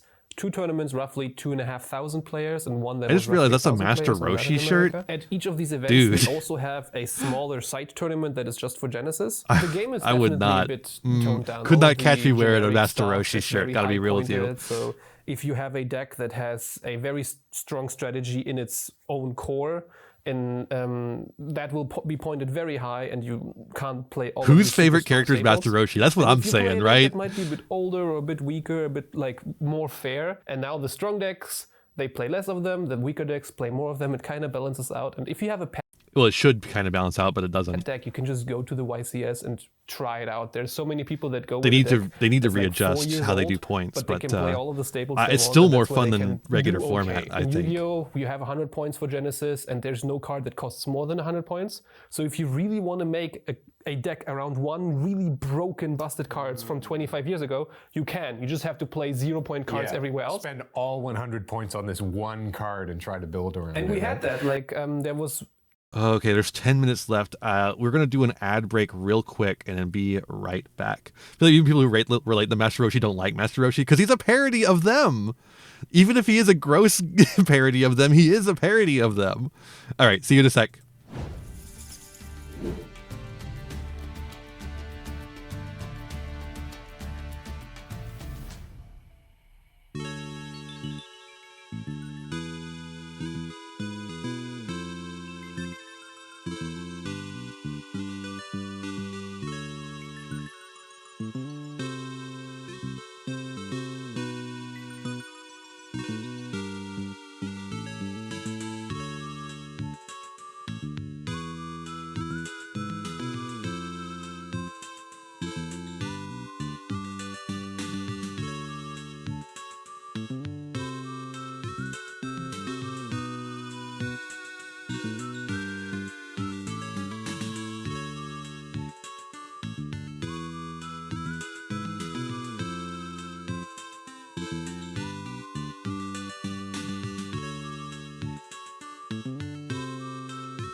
Our planet may be doomed, our Earth devastated. The monsters are in revolt, and civilization is in chaos. Godzilla is laying waste to New York. Rodan is attacking Moscow. Manda is smashing London, and Peking trembles under the wrath of Mothra. Our battle cry must be, destroy all monsters. Who can say which country or city will be next? We must unite and destroy all monsters. Is there a way to defend against Godzilla, Rodan, Manda, and Mothra? The answer is no. Let our battle cry be, destroy... And we're back. We're backaroni. We're baccarat. Sorry. Sadly, it was a floodgate, but there was one deck that was called Generator. They play with really, really large monsters that you usually can't play yourself. You have to play them with effects. And there's one monster in the extra deck that it needs 2 level 9s to make, and it just says like your opponent cannot play the game. It's completely oppressive, but it was 100 points. So someone played this generator deck with 0 points and just played this one card and then just locked out everyone, and they did very well at tournaments. They don't have the new. The funny thing is, it feels like that wasn't even the best build of generator. I don't know if it's just that like there was a little bit of points adjustment to generator after the fact or what, but I feel like there could have been better builds still. But the other build for generator is hand loop, so like yeah, maybe not, you know. Really overpowered cards, no links, no pendulums, and I very much like playing it. What's the deal with Canadian Highlander? It's something I've just heard about in passing. The difference is it's a 100-card singleton, so one singular card doesn't really matter. Oh. You only buy one card. I see. There are like many cards that have difference of points. I like the point system a lot because you, instead of like banning stuff, you change points. If you feel like a card gets too strong, you up it or down it. It makes a lot more sense in a game where your availability is very broad because you can play all the cards. Magic is restricted by the mana, so you can only play your color usually. And then once you have the color, you're already limited, so you don't really have to, like, you cannot play all the best cards anyway. That being said, I think the biggest advantage of those points is people who start building their deck get a natural feeling how much worth their deck is, because you have a limit of 100, you're going to 100. Yeah, like you're not staying at 60. Yeah, it's a good point. If you're new to the deck building area and tournament aspect, the points give you a feedback how strong your deck should be. Right. Because if you have room, you add more, and then you at least I've got nothing to say about a this. close range of your power level and try again. I was always wondering because Yu-Gi-Oh has banned cards, but they also do restricted or semi-restricted and all of those. A sliding scale basically. So you get 3 copies per deck is like the default. Yeah. But cards can be limited to 2 copies or 1 copy or completely not allowed at all and banned, right?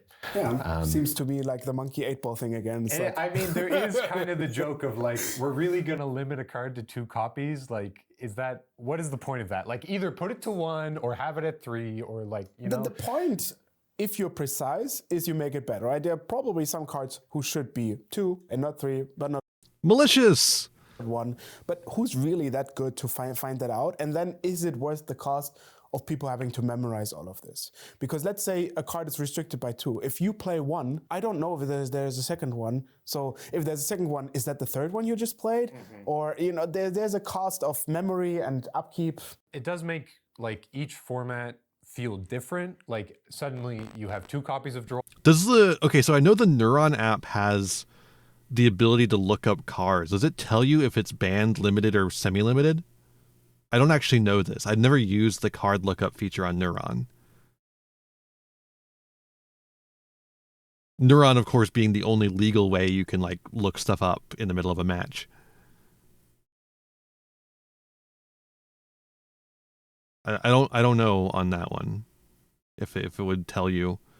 Instead of 3, it's like, wow, I'm getting drolled way less often now. Isn't that cool? But wait a minute. I'm still getting drolled. Like, it's still annoying when it does happen. So it doesn't really get rid of that frustration, right? But yeah, I think like you're right in terms of like I do still love that they have to put up the card value of every card. It does? Well, then there you go. You don't need memory. You have Neuron. Power level. You don't need your neurons. You have Neuron. And, like, just run the algorithm and be like, scientifically, this card should be at 1 copy. This card should be at 2 copies. Then it might work, but I do. That's not how card ban lists work, dude. There's no scientific way of doing it. You have to do it based on what feels right. I think semi-limits and limits can, well, maybe not semi-limits, but limits certainly can work. Again, you're dealing with humans. Depends on the card. You're dealing with AI that have like a solver and then they go through like, it has to be on the best vibes. Configuration. How popular is Yu-Gi-Oh in Japan?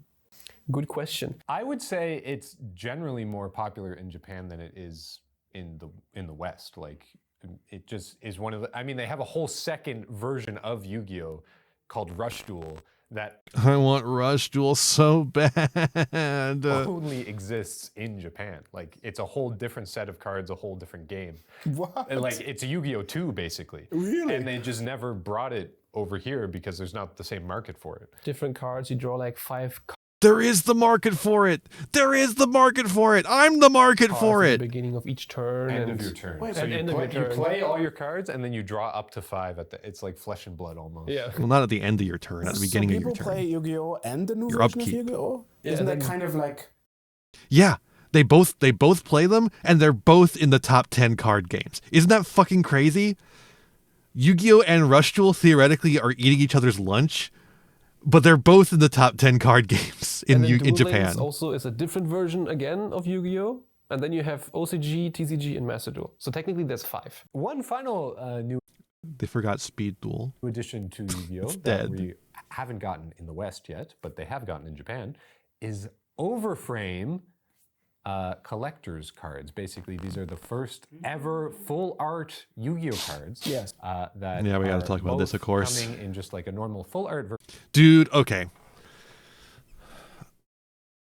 I'm really fucking annoyed about this. I'm really annoyed about these full art frames. Let's do a little bit of Googling, I guess. I don't know exactly how to say what I'm trying to say here. Legendary, it's limit. I always think it's legendary. Limit over collection. Because limit over collection doesn't make any fucking sense as a name. But it's Japanese, so like, whatever. It probably makes more sense there. Do they show off all the full arts? They do not, I don't think. That doesn't look like all of them. No. I need... There we go, Wikipedia, thank you. Do I have the gallery? That's all of them for the set? I thought they had more.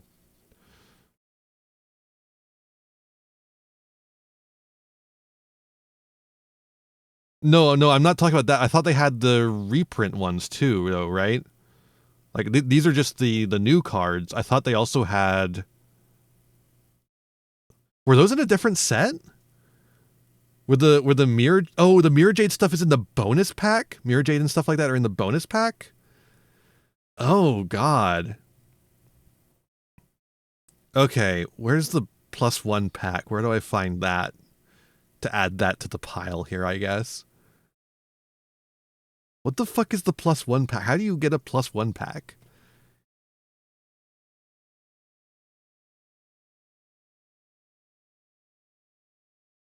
Okay, I'm just scrolling through a bunch of nonsense right now currently. So here we have these, and then I'm going to grab the limit over special pack. Here we go. How do you get this? Supplementary booster pack. Pack to give in to buyers for every 3 limit over collection heroes box purchased. Wow.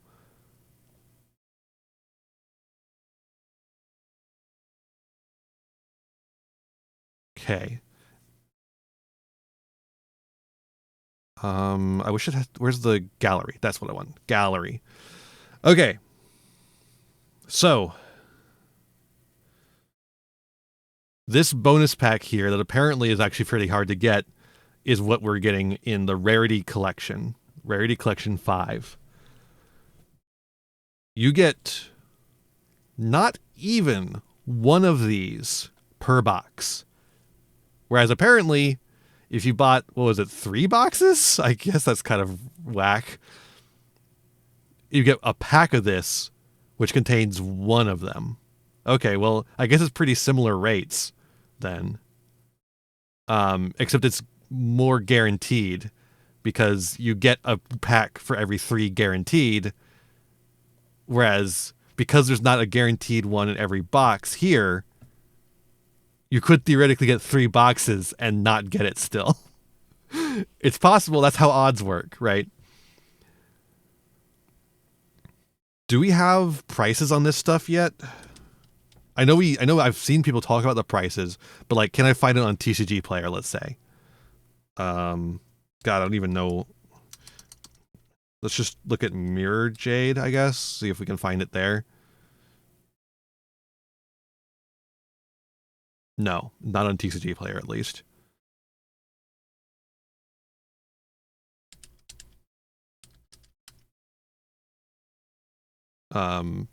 Overframe.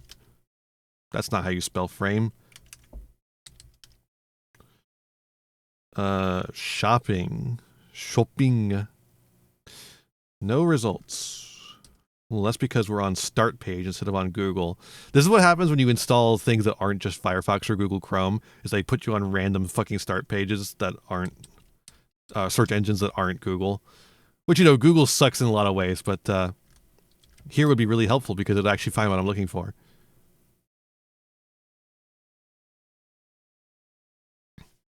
So I'm seeing like 50, 30 bucks.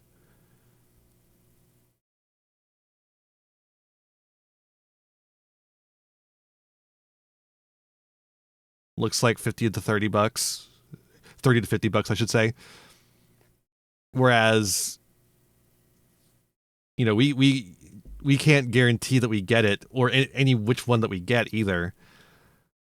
I don't know. It's really fucking annoying that the Rarity Collection was like advertised as like, oh, the full art overframes are going to be in this pack, and it's not even one per box.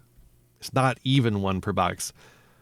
With the way Rarity Collection's pack structure is, I was hoping it would be a little more common than that, and I'm pretty disappointed. I was hoping to buy some, and I think at this point I'm not even going to.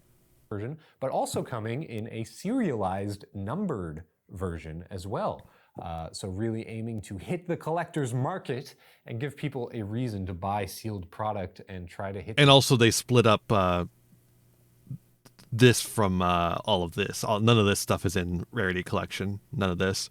None of the rival stuff either, of course. Jackpot, something a lot of other cards I wonder, have done. And I know it some of that seems stuff like is going to people are be pretty excited about in it. What have you the seen, Battles of Johnny? Legend. Yeah, just today I've seen a post about the fact that Not sure which card stuff, from though. a recent set that was just printed, again the one that he mentioned, in the Grand Master Rare, which is the overframe rare, which has hieroglyphics on the border. And The hieroglyphics on the border look like ass. and Sorry. a serialized number from 0 to 100. 100 copies per region. One card, one single copy. Looks of like a Dark dog shit. Magician Girl I'm sorry. was just sold for over 3 million. I'm glad, yen, though. I'm roughly glad that the Grandmaster Rare looks like dog shit. $21,000. I don't know, 17,000 euro. And for a card that is not a first edition Blue Eyes LOB. I agree, but you're a hater. What do you want me to say? You want me to lie? Collectible card of this game to go above something. Why do people like cover a up the PSA number? 10 I don't Mubrion know. Is unprecedented for us. The number is part of the selling. Anything I've learned from Alestrals, the number is part of the selling point, because some people want to collect every one, like a specific number, instead of just like any of them. I think serialized cards suck ass. From a Magic perspective, Personally. where you guys do this crazy collector booster thing that I still don't even really understand what that means. What do you think about all this? You just put all the rare cards in like one $50 pack or something, right? Like, Yeah, nowadays $50 exactly. The $50 for a booster. I was joking. That was a joke. no, I think Avatar costs 50 or 45. That's a display. Jesus Yu-Gi-Oh! Christ. Like a whole 24 You get booster a box. box of Yu-Gi-Oh packs for €50. Yeah, no, those universes set Avatar, Lord of the Rings, they're expensive. Yeah. Wow. Yeah. On release or just like getting there over time? no, Magic the it's- Gathering, I think folks. now a box costs more than 1,000. It has a lot of good and bad. The obvious, amazing that came out of it is everything that is just the baseline of a card got much cheaper. Right. If you want to play standard, the most basic form of Magic, now I think it's 3 years back in time. Oh or god, whatever, yeah, the you can variable buy price those secret versions layer. of rares, I don't and even they're not remember what that it expensive was. as they would have been, because there are other versions of it that are fancier. I foil, love that blinky, though. shiny, Yeah, you could get it whatever, for right? $200, or you can get it for And then on the other $250. side, What's the for people who difference? have way Nothing. Too much money, they Just can will you throw pay their for it? money at serialized cards, which are the numbers with the on the card, or the 200 is going to run out eventually. You got to pay the 250. Are you gonna? Apparently, I yes. don't know which ones. Alphabet soup foil. Yeah, like really this. Yeah, I mean, I think that's the weird thing to me. Like, is the pool of cards in a collector booster like completely separate from the normal booster? Or Look at the difference in price between the Teenage Mutant Ninja Turtles and the Final Fantasy 1-2.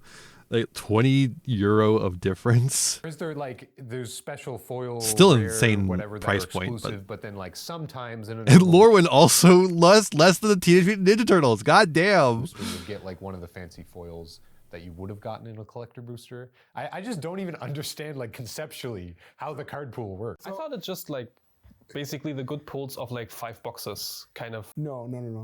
That's what we're clueless. For a We have pack. no Yes, idea. a pack. If Singular. you open, they give you 15 detailed cards. numbers, an explanation of what is in those. Yes. I'm pretty sure if you open this on your monitor, you cannot have it on one screen.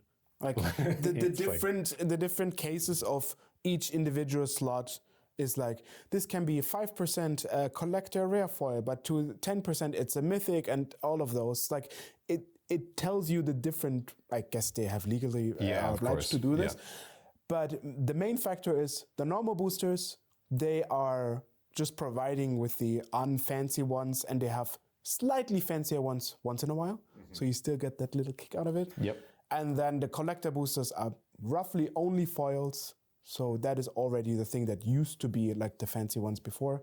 And then some of them have prettier art, and some fewer numbers of them have mega prettier art. And they are basically just different versions of enjoying a singular card. You know, it's like. But it's a separate pool. Like the One Ring, like let's not say the Post Malone One Ring, but they know that there's also shiny versions. Same pool. Some of them you can get in the main boxes and then in the collector boxes, or are they like pretty art versions that are only in the collector boosters? Everything that is in a set, you can get in a normal booster. Okay. Functionally for you to play. It's just much more likely to get it out of the collector. Much more likely. No. You're saying there's standard play booster versions and there's collector booster versions of cards. Yes, and but the they're collector booster only differ in it has more rares. I guess that's what you're saying in this one. Yes. Yeah.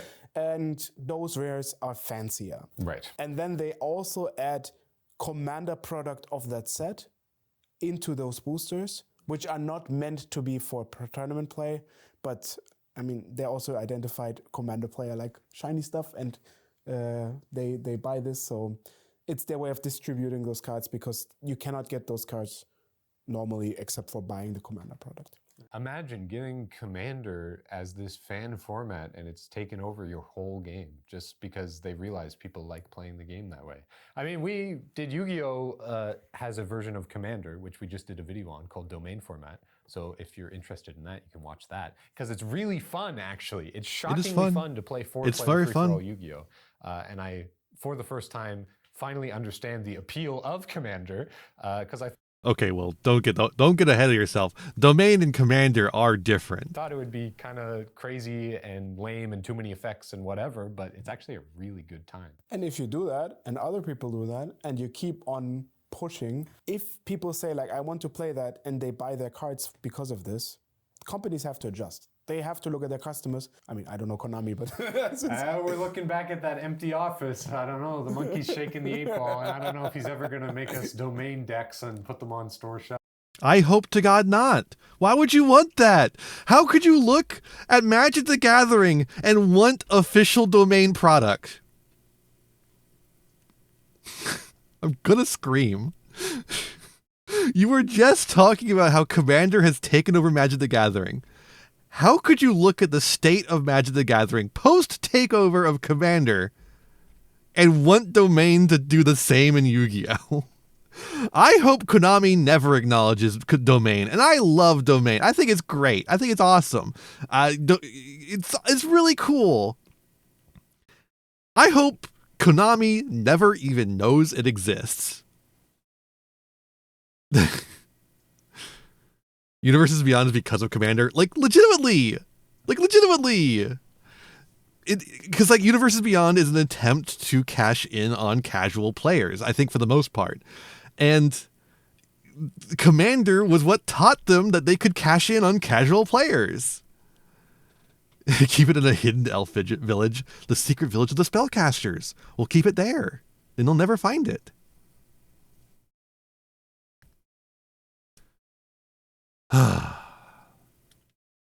But I think that would be a very cool idea if they did. You know, I No. think we're on the upswing, and the overframe cards that are coming out very soon, they're the last kind of piece to this puzzle to really kind of The Millennium Puzzle? relaunch Yu-Gi-Oh, I think. So Rarity Collection 5 is our first chance for those. So that's right. So pick them up on Card Market. Comment below if you Remember, want it's a Card the Market Super video. Alpha Play Remember, it's a game. Card Market video. Oh, sounds frightening. It sounds very.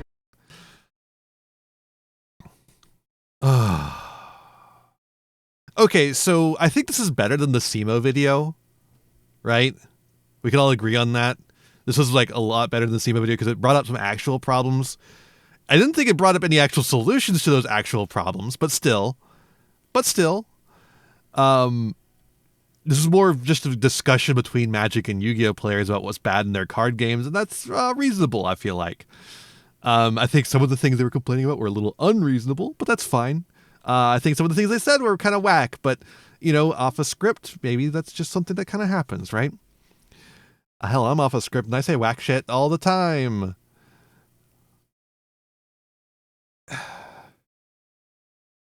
But yeah, I think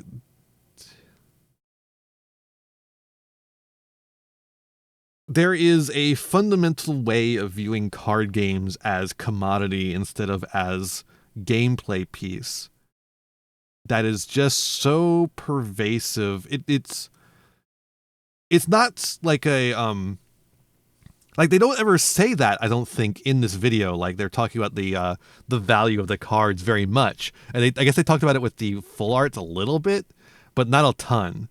But that view kind of permeates a lot of the stuff in there, right? Like the idea of Universes Beyond being fine, actually. The idea of, but if you're like into that, right? The idea of card tournaments needing to have like cash prizes, right? That kind of stuff only makes sense if you're viewing card games as a way to make a living instead of as a way to have fun, which, you know, it's fucking Card Market Yu-Gi-Oh. Of course they view it that way, right? They're all employees of Card Market, a company that sells cards. So of course they view it that way. But like, you know, I think that's a problem.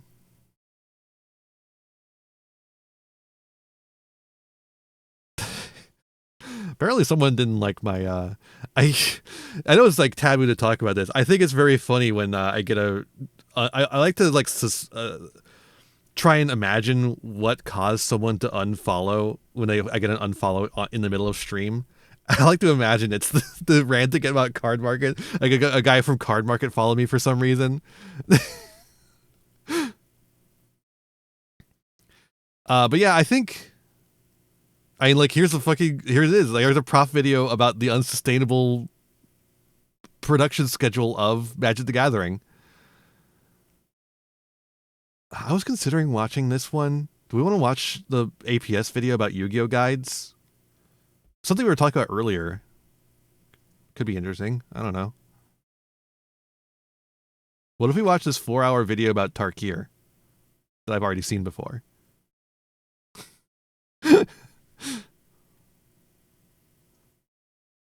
Should check out that Zempire video. I don't know. They're pretty problematic.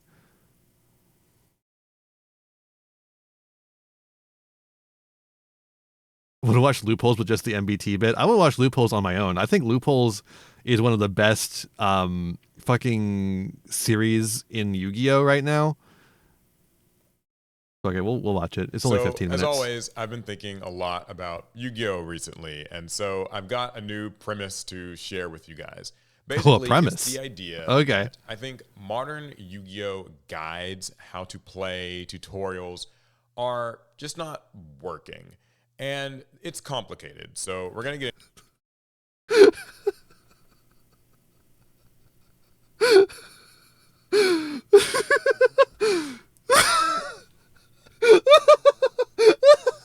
Look, I don't want to make fun of Paul too much. He seems like a nice guy. I love opening up a video saying, I've got a new premise. I think Yu-Gi-Oh tutorials aren't good.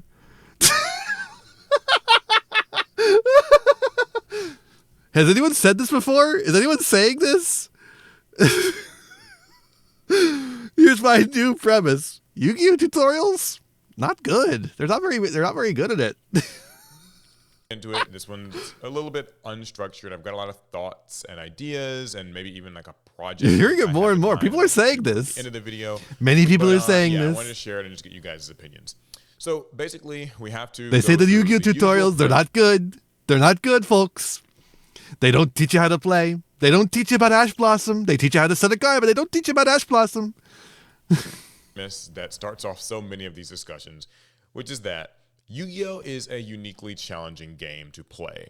It is a tough game to learn. It is a tough game to improve at, to execute on, compete in, all of that stuff. It doesn't resemble its older incarnations. It's a really tough game to return to. It can be really fun and gratifying when you learn all of that and when it all comes together, but obviously the on-ramp isn't always there. So, there are plenty of existing, Yu-Gi-Oh guides and tutorials. Konami released the 2-player starter deck a couple of years ago. This is a product that I don't personally love very much, but it exists. It's got 2 decks. It's got like the whole guided gameplay tutorial with the rule book. The manga. It doesn't, in my opinion, the manga represent rule much book. of what modern Yu-Gi-Oh really looks like in action, but it does explain the very fundamental rules reasonably well. There's also a guide. I wouldn't even say that, honestly. Kodak made a good video about this a while back, but it doesn't even get the fundamental rules of Yu-Gi-Oh out very well. And Yu-Gi-Oh Master. It's so wordy. Similarly, and it skips half of the summoning mechanics. Normal summoning and activating spells and traps and the battle phase and stuff like that. Conspiracy that 2-player starter deck was developed for Yu-Gi-Oh video essayists. I did not take the bait. Of course, there are loads of videos on YouTube that are like, how to play Yu-Gi-Oh in, insert current year, how to get started with Yu-Gi-Oh. I've made a few myself. Plenty of people have made them. But I think that the problem that I guess I'm getting to here is I don't know that any of these are really teaching people like what a game of Yu-Gi-Oh looks like. Like so often people will watch these or read these things or buy these things and still sort of feel like they're thrown in the deep end when they get tossed into the Master Duel ladder or when they get thrown at a local tournament or whatever at the card shop. And so I was thinking to myself, okay, what is it that these guides aren't really doing right? Or how are they maybe, I don't want to say misrepresenting Yu-Gi-Oh, but what are we getting wrong? What's not resonating with people? And of course, this could vary just from person to person. Some people learn in different styles. It takes different amounts of time, different approaches, whatever. But what's your hypothesis, Paul? Rule books and stuff sort of feel like they're just limited. What's your prognosis? And so the first thought that I had is I feel like a lot of Yu-Gi-Oh guide material has to cover a certain amount of the basics, right? Like, here's what a monster card. This is literally what I was saying earlier. Yeah, it has to cover the basics because they will come up, but it's so far removed from what playing Yu-Gi-Oh is. Here's what a spell card is. Here's what a trap is. This is the monster's level. This is, the monster's attack points. And here's kind of how battle works. Like if 2 monsters attack each other and you subtract the difference in their blah, blah, blah, and that's how many life points. You have to cover stuff like that. That stuff is, for better or worse, it's just necessary. That's how Yu-Gi-Oh works. That much at least has not really changed. But I think that where the problems come in is that so little of the whole, like, a quick play spell means you can be activated here and there, like a set of trap. So much of that doesn't translate to modern Yu-Gi-Oh because modern Yu-Gi-Oh is A, very fast, like these things are going to be thrown at you quickly. B, varies heavily from deck to deck. Different decks have such different game plans that it's tough to really take one concept and just be able to apply it easily.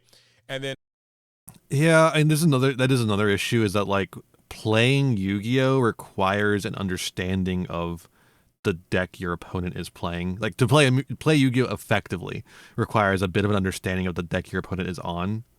C, but that's like the advantage that rogue decks get. Even just the structure of a turn and phases and maybe even old concepts like card economy just don't apply. And I think a lot of card games have that too, just maybe not to the same extent that Yu-Gi-Oh does. Examples. I think that monsters in Yu-Gi-Oh! Really can sort of be broadly divided into things like starter cards or extender cards or board breakers or hand traps, rather than really just like a monster with attack points. So when was the last time that you've really thought about attack points as like this major threat of a monster? Sure, if a monster has high attack, that's a good thing, but Lunalight Liger Dancer. rarely do That's decks the last like time. run into some problem where they can't swing over something, right? So it sometimes feels like maybe these guides are It matters for overemphasizing towers. those really rudimentary elements without talking instead about like, I guess I'm imagining a framework where we view cards more as like how they need to be interacted with. So take, for instance, a card like an Elemental Hero Stratos. So many cards have a Stratos in their archetype in some form or fashion. This card where like when it's normal or special summoned, you can add thing from deck to hand or special summon thing from deck or send thing from deck to grave. And basically you can almost say that these are the cards that are begging to be Ash Blossomed. And so they're all starter cards in some capacity. They're usually That reminds me, I monsters. still need to get They my. usually I have a that video I've general had on type the of back text, burner for a long but that's time not something about that Yu-Gi-Oh! the Lingo. rulebook is ever I need going to get that say. out The Konami at rulebook some isn't going point. to really say. It's just me "These are going and starter explaining cards. every Look lingo out for in your Yu-Gi-Oh! I opponent's can think starter of. cards." And people will hear about maybe hand traps, but they won't hear about how to use the hand traps. And we know that hand traps in Yu-Gi-Oh! Are kind of the necessary evil that you need to learn to master if you want to fight for your turn in this game, right? If your opponent is able to play the game unchecked, they will make a huge board. They will lock you out of being able to do basically anything, and you will lose and you will be angry. And so you'll hear maybe online, okay, run Ash Blossom, run Imperms, run Ghost Ogres and DD Crows and Dominus whatever, and Nibiru. And just Hell yeah, like, Pharaoh people Lord. will sort of hear that and throw all these hand traps in their deck, but still be basically just as lost. I've observed this when I've tried to teach people or when I've encountered people who are sort of learning Because Yu-Gi-Oh! they for the don't know first what time. to And ash. so I think that right? maybe a better way to view this all would be like how to identify what a starter card is. Every Yu-Gi-Oh! Deck has got its own game plan, like I said, and is trying to do different things, but I think that they can all sort of, you can coalesce a lot of things down to most decks have a starter card. The starter card itself will look a little different, function slightly differently, but you can always find these like common threads of like, But this is a hard part, right? Because at this point, Yu-Gi-Oh! Is like, oh, how's the best way to put this? Yu-Gi-Oh! Has gotten to a point where every single card is a starter and an extender. Like, so many decks have just like every card's a starter and an extender. So, you know, the first thing they come across that's a starter, you know, they ash that, sure. And then they just put down another extender that also starts them, right? And so I any kind of this is like the bigger problem though. Any kind of tutorial that isn't based on the basic rules of Yu-Gi-Oh! Is going to inevitably become out of date as what is Yu-Gi-Oh! Shifts over time. The way that Yu-Gi-Oh! Is played shifts over time as new cards are released. And so any Yu-Gi-Oh! Tutorial that is trying to be an actual tutorial for what we see as modern Yu-Gi-Oh! Is going to end up having to contend with the fact that it will inevitably become out of date. Which is not a problem. I don't think that's necessarily a problem, but it makes it a harder thing to invest time and resources in when, you know, a couple of years down the line, it's not going to be relevant anymore. So it's just something to think about when you're talking about these kind of things. okay, you know, whether it's Odeon, the man What are we with the talking mark, about? that's kind of the starter Why card, Yu-Gi-Oh! Guys don't work, or from maybe Paul it's, you know, APS. Radiant Typhoon Eldom, right? I'm playing a Radiant Typhoon deck, so my examples are kind of pulling from that. Well, Radiant Typhoon is a perfect example because every single card in Radiant Typhoon special summons itself, and they all have search effects of various types, right? But any deck has these. This could be, you know, your Like, do you Ash Blossom Eldom? Do you Ash Blossom? I am suddenly blanking on all the names of the cards besides Eldom. What the fuck are the names of these goddamn cards? Dueling Nexus, save me. Dueling Nexus, save me. Dueling Nexus doesn't want to save me. But do you ash the monster searcher? Do you ash the spell trap searcher, or do you ash Crocia, the one that searches 2 cards? Right? If you search the quote unquote starter Eldum, then you might end up getting the Crocia on the field, right? So a truly modern Yu-Gi-Oh tutorial will have to kind of contend with the fact that in the current state of modern Yu-Gi-Oh, every card is an extender and a starter at the same time. So when you are trying to make it, you have to like explain that, right? You might it might not, like in this theoretical tutorial, you probably have to say something to the effect of, you know, the first card they put down might not actually be the thing you want to Ash Blossom. Even if it looks like a starter, it might not be the starter you have to worry about. And this is why knowing your opponent's card pool is going to be good. You have to study up on the card pool as a whole. But then like a couple years down the line, maybe, I don't even know how you can push it from here. Like it feels kind of unfucking fathomable. But maybe like every deck has that Dark Magician card that could just be placed on top of any level 7 Dark Spellcaster, level 7 or higher.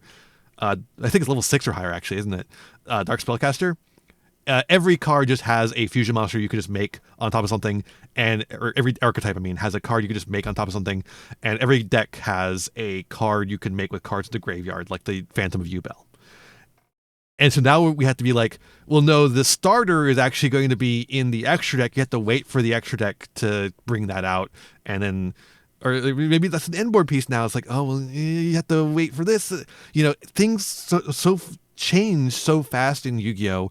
Did these tutorials become out of date very frequently?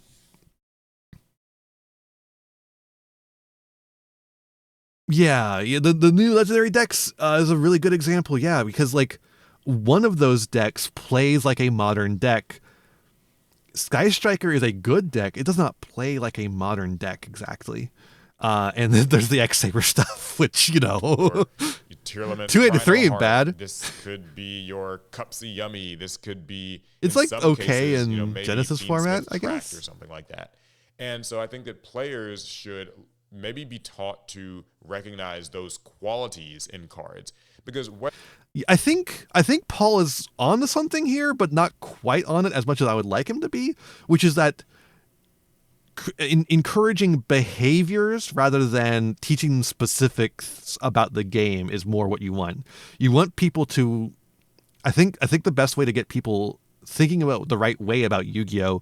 Is to encourage specific behaviors of like, when you see a card played on the field that searches a card, you should know what they're searching for. You should be studying up on what they're searching for. And if you don't know, then, you know, you have to kind of go in blind and try and see what you can stop, or maybe hold it and see what they get off of that, and like whether that's something you can stop, right?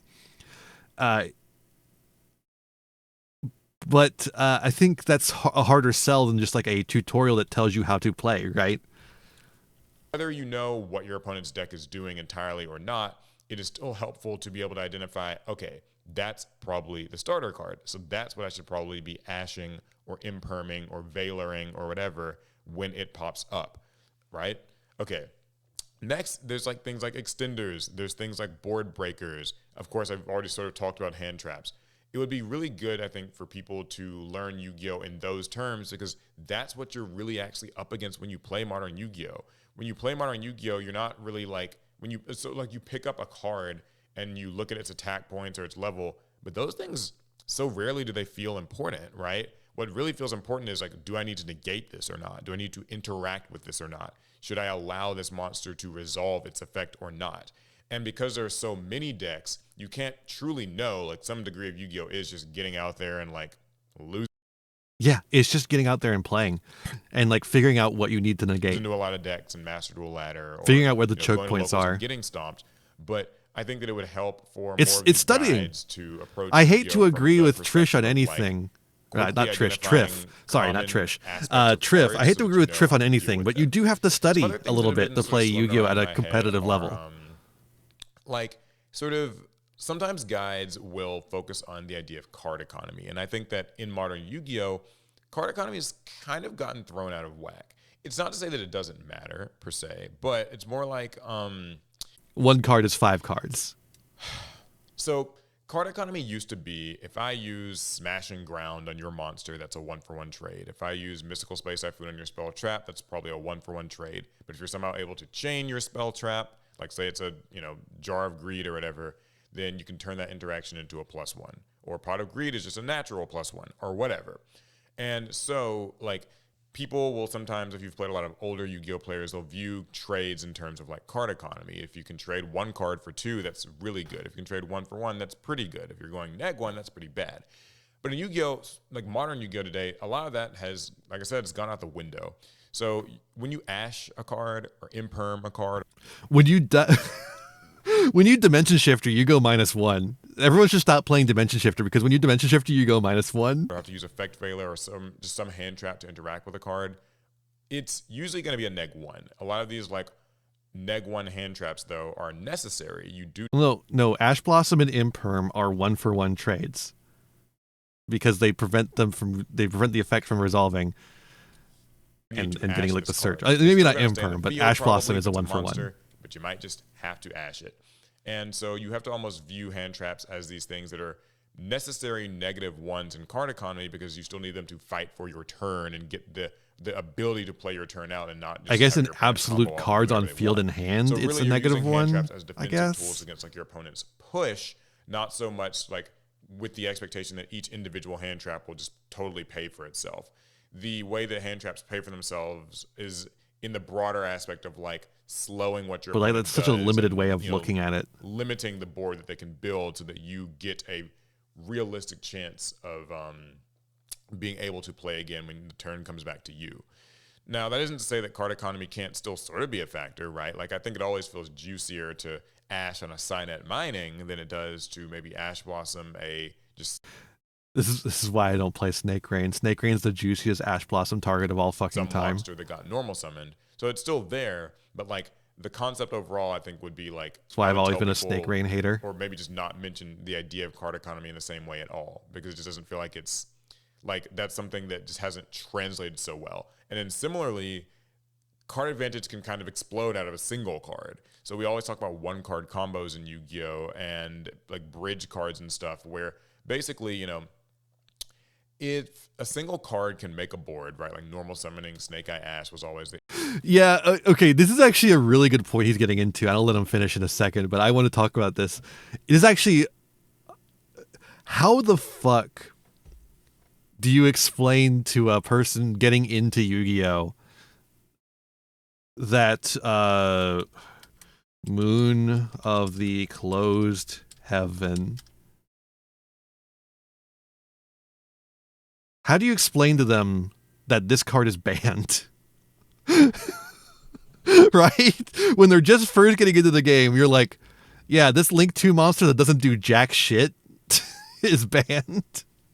Because it's a light fiend that you could make with 2 generic monsters.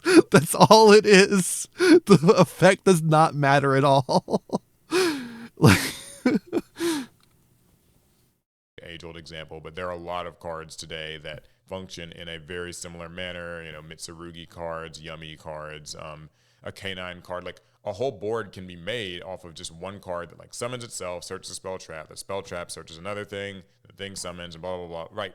Like it means that basically. I guess he's not getting into exactly that, but because you can, in theory, use like a lot of hand traps. Like I could use 4 different hand traps to completely just sort of stall your turn. And then if the last card in my hand Moon of the happens to Close be the World. 1-card starter that does my Close whole Moon. combo, then none of Goddess the of the Close losses Moon. That's her name. before meant anything. I always forget what her name If is. you I kind just of get where reversed. I'm I going with just this. fuck up the order. But again, none of that really seems to get. She tried to use her effect, but Fiends like, says how no. to play Yu-Gi-Oh things like when people are telling you what a synchro monster is, or how to synchro summon, or how to Xyz summon, it's like sure you need to know that, but in reality, it's going to be happening kind of regardless. Like the more important thing I feel to know about these cards is like what's got to be stopped, what does not need. Well, and the funny thing about teaching someone about how do you teach someone what a fusion is, right? A fusion is when you fuse 2 cards using a spell. Unless you don't, and you just use it on the field. Unless it's Phantom Yubel and you're using it in the grave. Unless need to be stopped. You know. So that's where I think that a lot of modern Yu-Gi-Oh guides are not perhaps serving people properly. So a couple of disclaimers here before I talk about what I would like to maybe do about this. That's a situation where the card explains what it does, though. At least. This isn't to say that like Yu-Gi-Oh guides are wrong. But like the card only explains what it does in the extra deck. How do you explain to a new player to expect that Phantom of Yubel is going to come down when they don't have they have like Yubels in the graveyard, right? Or that people who are making these guides are like totally they're off the mark and they don't get it and it's a way. No, these are good videos. I think that there's got to be some tutorial content somewhere. But I'm thinking that maybe the better way to be teaching Yu-Gi-Oh is to almost give it the metaphor, sometimes people use the metaphor of a fighting game. I don't know if that like maps perfectly cleanly, but some people fighting say game Smash mention. Bros, some people say Tekken. I don't really know. No, it's Marvel versus Capcom 3. It's not Tekken. It's not any of those. It's Marvel versus Capcom 3. That's what it is. The point is, though, is I think that people should maybe be framing Yu-Gi-Oh as more of like a push and pull, where cards' roles are more so defined by like how they interact with the push and the pull. Is it a push card, right? Is it a card that starts a combo, extends a combo, right? Like why Marvel vs. Capcom 3? Or is it a defensive It's self-explanatory. card that is I don't need to meant explain it. impede a combo, slow a combo down. Remember that the goal isn't even so much to like freeze the combo entirely most of the time, but more so to just to stop it, to mitigate it. Or maybe like, you could describe a card like a Drolin Lockbird or a Dimension Shifter or an Artifact Lancia as more of a halting the combo type of thing. Maybe you could say that board breakers are sort of like reversal cards. Nibiru is something of a reversal card. Dark Ruler No More and Forbidden Droplet, maybe Triple Tactics Talent. You could call these reversal cards in some form or fashion. Anyway, this is all very off the dome, so I'm sorry. Yeah, that's how your videos work. I'm just talking in circles and saying a bunch of stuff. What I'd like to do personally, they're still better than Farfa's somehow. Try my own hand at a bit of a Yu-Gi-Oh! Farfa has like an editor guide, to like but I'm not trim it entirely down, sure and where his to videos start. end up I just worse than know these. that Isn't that I would crazy? Sort of like a framework that does a better job of telling people the importance of cards and what to be looking out for. I think Paul in just cards. has in a game where so much can come at you at a once, very I calm, think it's composed actually manner more and just helpful to thinks be able to just thinks it identify out. the general Whereas roles that a card Farfa fills, regardless of the has deck, so that ADHD way and when just you're kind of facing says the different things. you'll be able to kind of fall back on this set of fundamentals, and that might help people learn Yu-Gi-Oh better. But there are some concerns, right? Like you still got to get through the fundamentals somehow. Like I'm talking the bare basics. Then there's still decks that break the rules, things that cheat mechanics. So I don't know how to like fit all of that in there, but I have been just brainstorming and workshopping my own take on a modern Yu-Gi-Oh guide. I don't know what the best way to even present that sort of thing would be, but that's sort of where you guys come in. Oh gosh, I'm dying. This video needs to end soon. That's kind of where you guys might come in. Like, drink some when water, it comes to buddy. teaching Yu-Gi-Oh, Drink some water. is really the best approach, right? Like when it comes to how you explain hand traps, how you explain starter cards, how you explain board breaking or finding like bottlenecks or choke points in combos, right? Like if you had to describe, I'm that to drinking a some person who water doesn't really right know now. anything, what would be your metaphors or analogies or just straight up explanations and definitions for like all these things? Like how do you just define a starter, define a choke point, define these different defensive cards and stuff? I'd like to know because I'm thinking about this stuff. I really am. So please feel free to weigh in the comments. Again, I apologize if this was one of these like all over the place discussions, but it's stuff I think about. I'm always interacting with people and hearing what people want. Maybe what I'm thinking of isn't even like a beginner's guide. Maybe it's more of like a improvement guide. I don't really know. I think that's the key, right? Is like you make a beginner's guide that teaches the basic stuff, and then you make intermediate guides that teach more the skills you need to make, like to be a Yu-Gi-Oh player, right? But regardless, that's been the video my voice is about to give out. So I will just cut it here and say that I appreciate that you guys watched and listened. Okay, let's look at the comments and see if there's anything. Nope. No, the comments are all just, one card does too many things. And like, I agree, but like, that's not necessarily the point of the video. I think it's more that It's literally the too many things part. Is not rather than the one. I like 1-card combos. I like 1-card combos. I just wish they did a little less. I wish they didn't do the whole deck for you, right?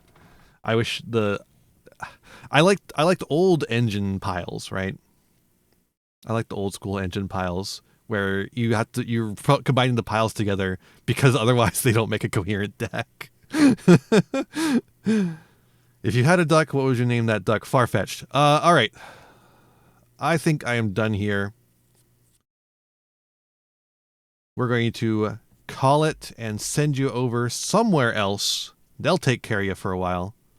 What's the problem, Sarge? What's the problem? You got a problem with Farfetched?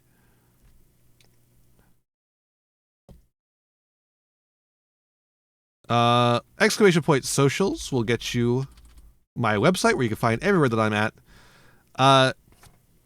Keep an eye out tomorrow at 3 p.m. for a new video essay.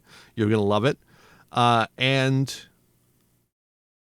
Thursday, Golden Nova and I are going to be streaming 4 p.m. So same time as today. So you probably can make it, I imagine. Golden Nova and I are going to be streaming together. And then on Sunday evening at 10 p.m. Eastern Time, I'm getting RJ to play 3 Shots to Duel. That's right, folks. 3 Shots to Duel is coming back. I'm getting RJ to play. Tomorrow is beginning of April, so it's the month of my birth and also my VTuber anniversary. All this month, I'm trying to do special streams, so hopefully we can have a lot of fun this month. Sometime this month, we're going to be doing Stuck in My Craw with Golden Nova. We're also going to be doing a reaction to Sunstrike, the Lustral set. So Golden Nova is going to be here quite a bit this month. So you want to make sure you're following all the places that you can follow, and you can find them there at my website. All right, I'm going to send you off to someone else now. I'm going to send you to someone else. I'm going to send you to someone else. I'm going to send you to someone else. Where am I sending you?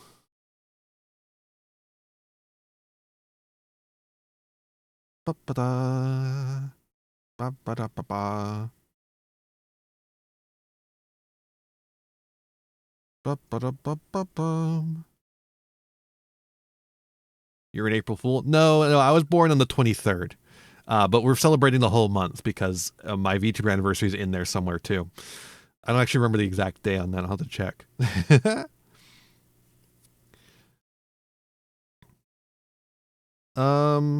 Let's raid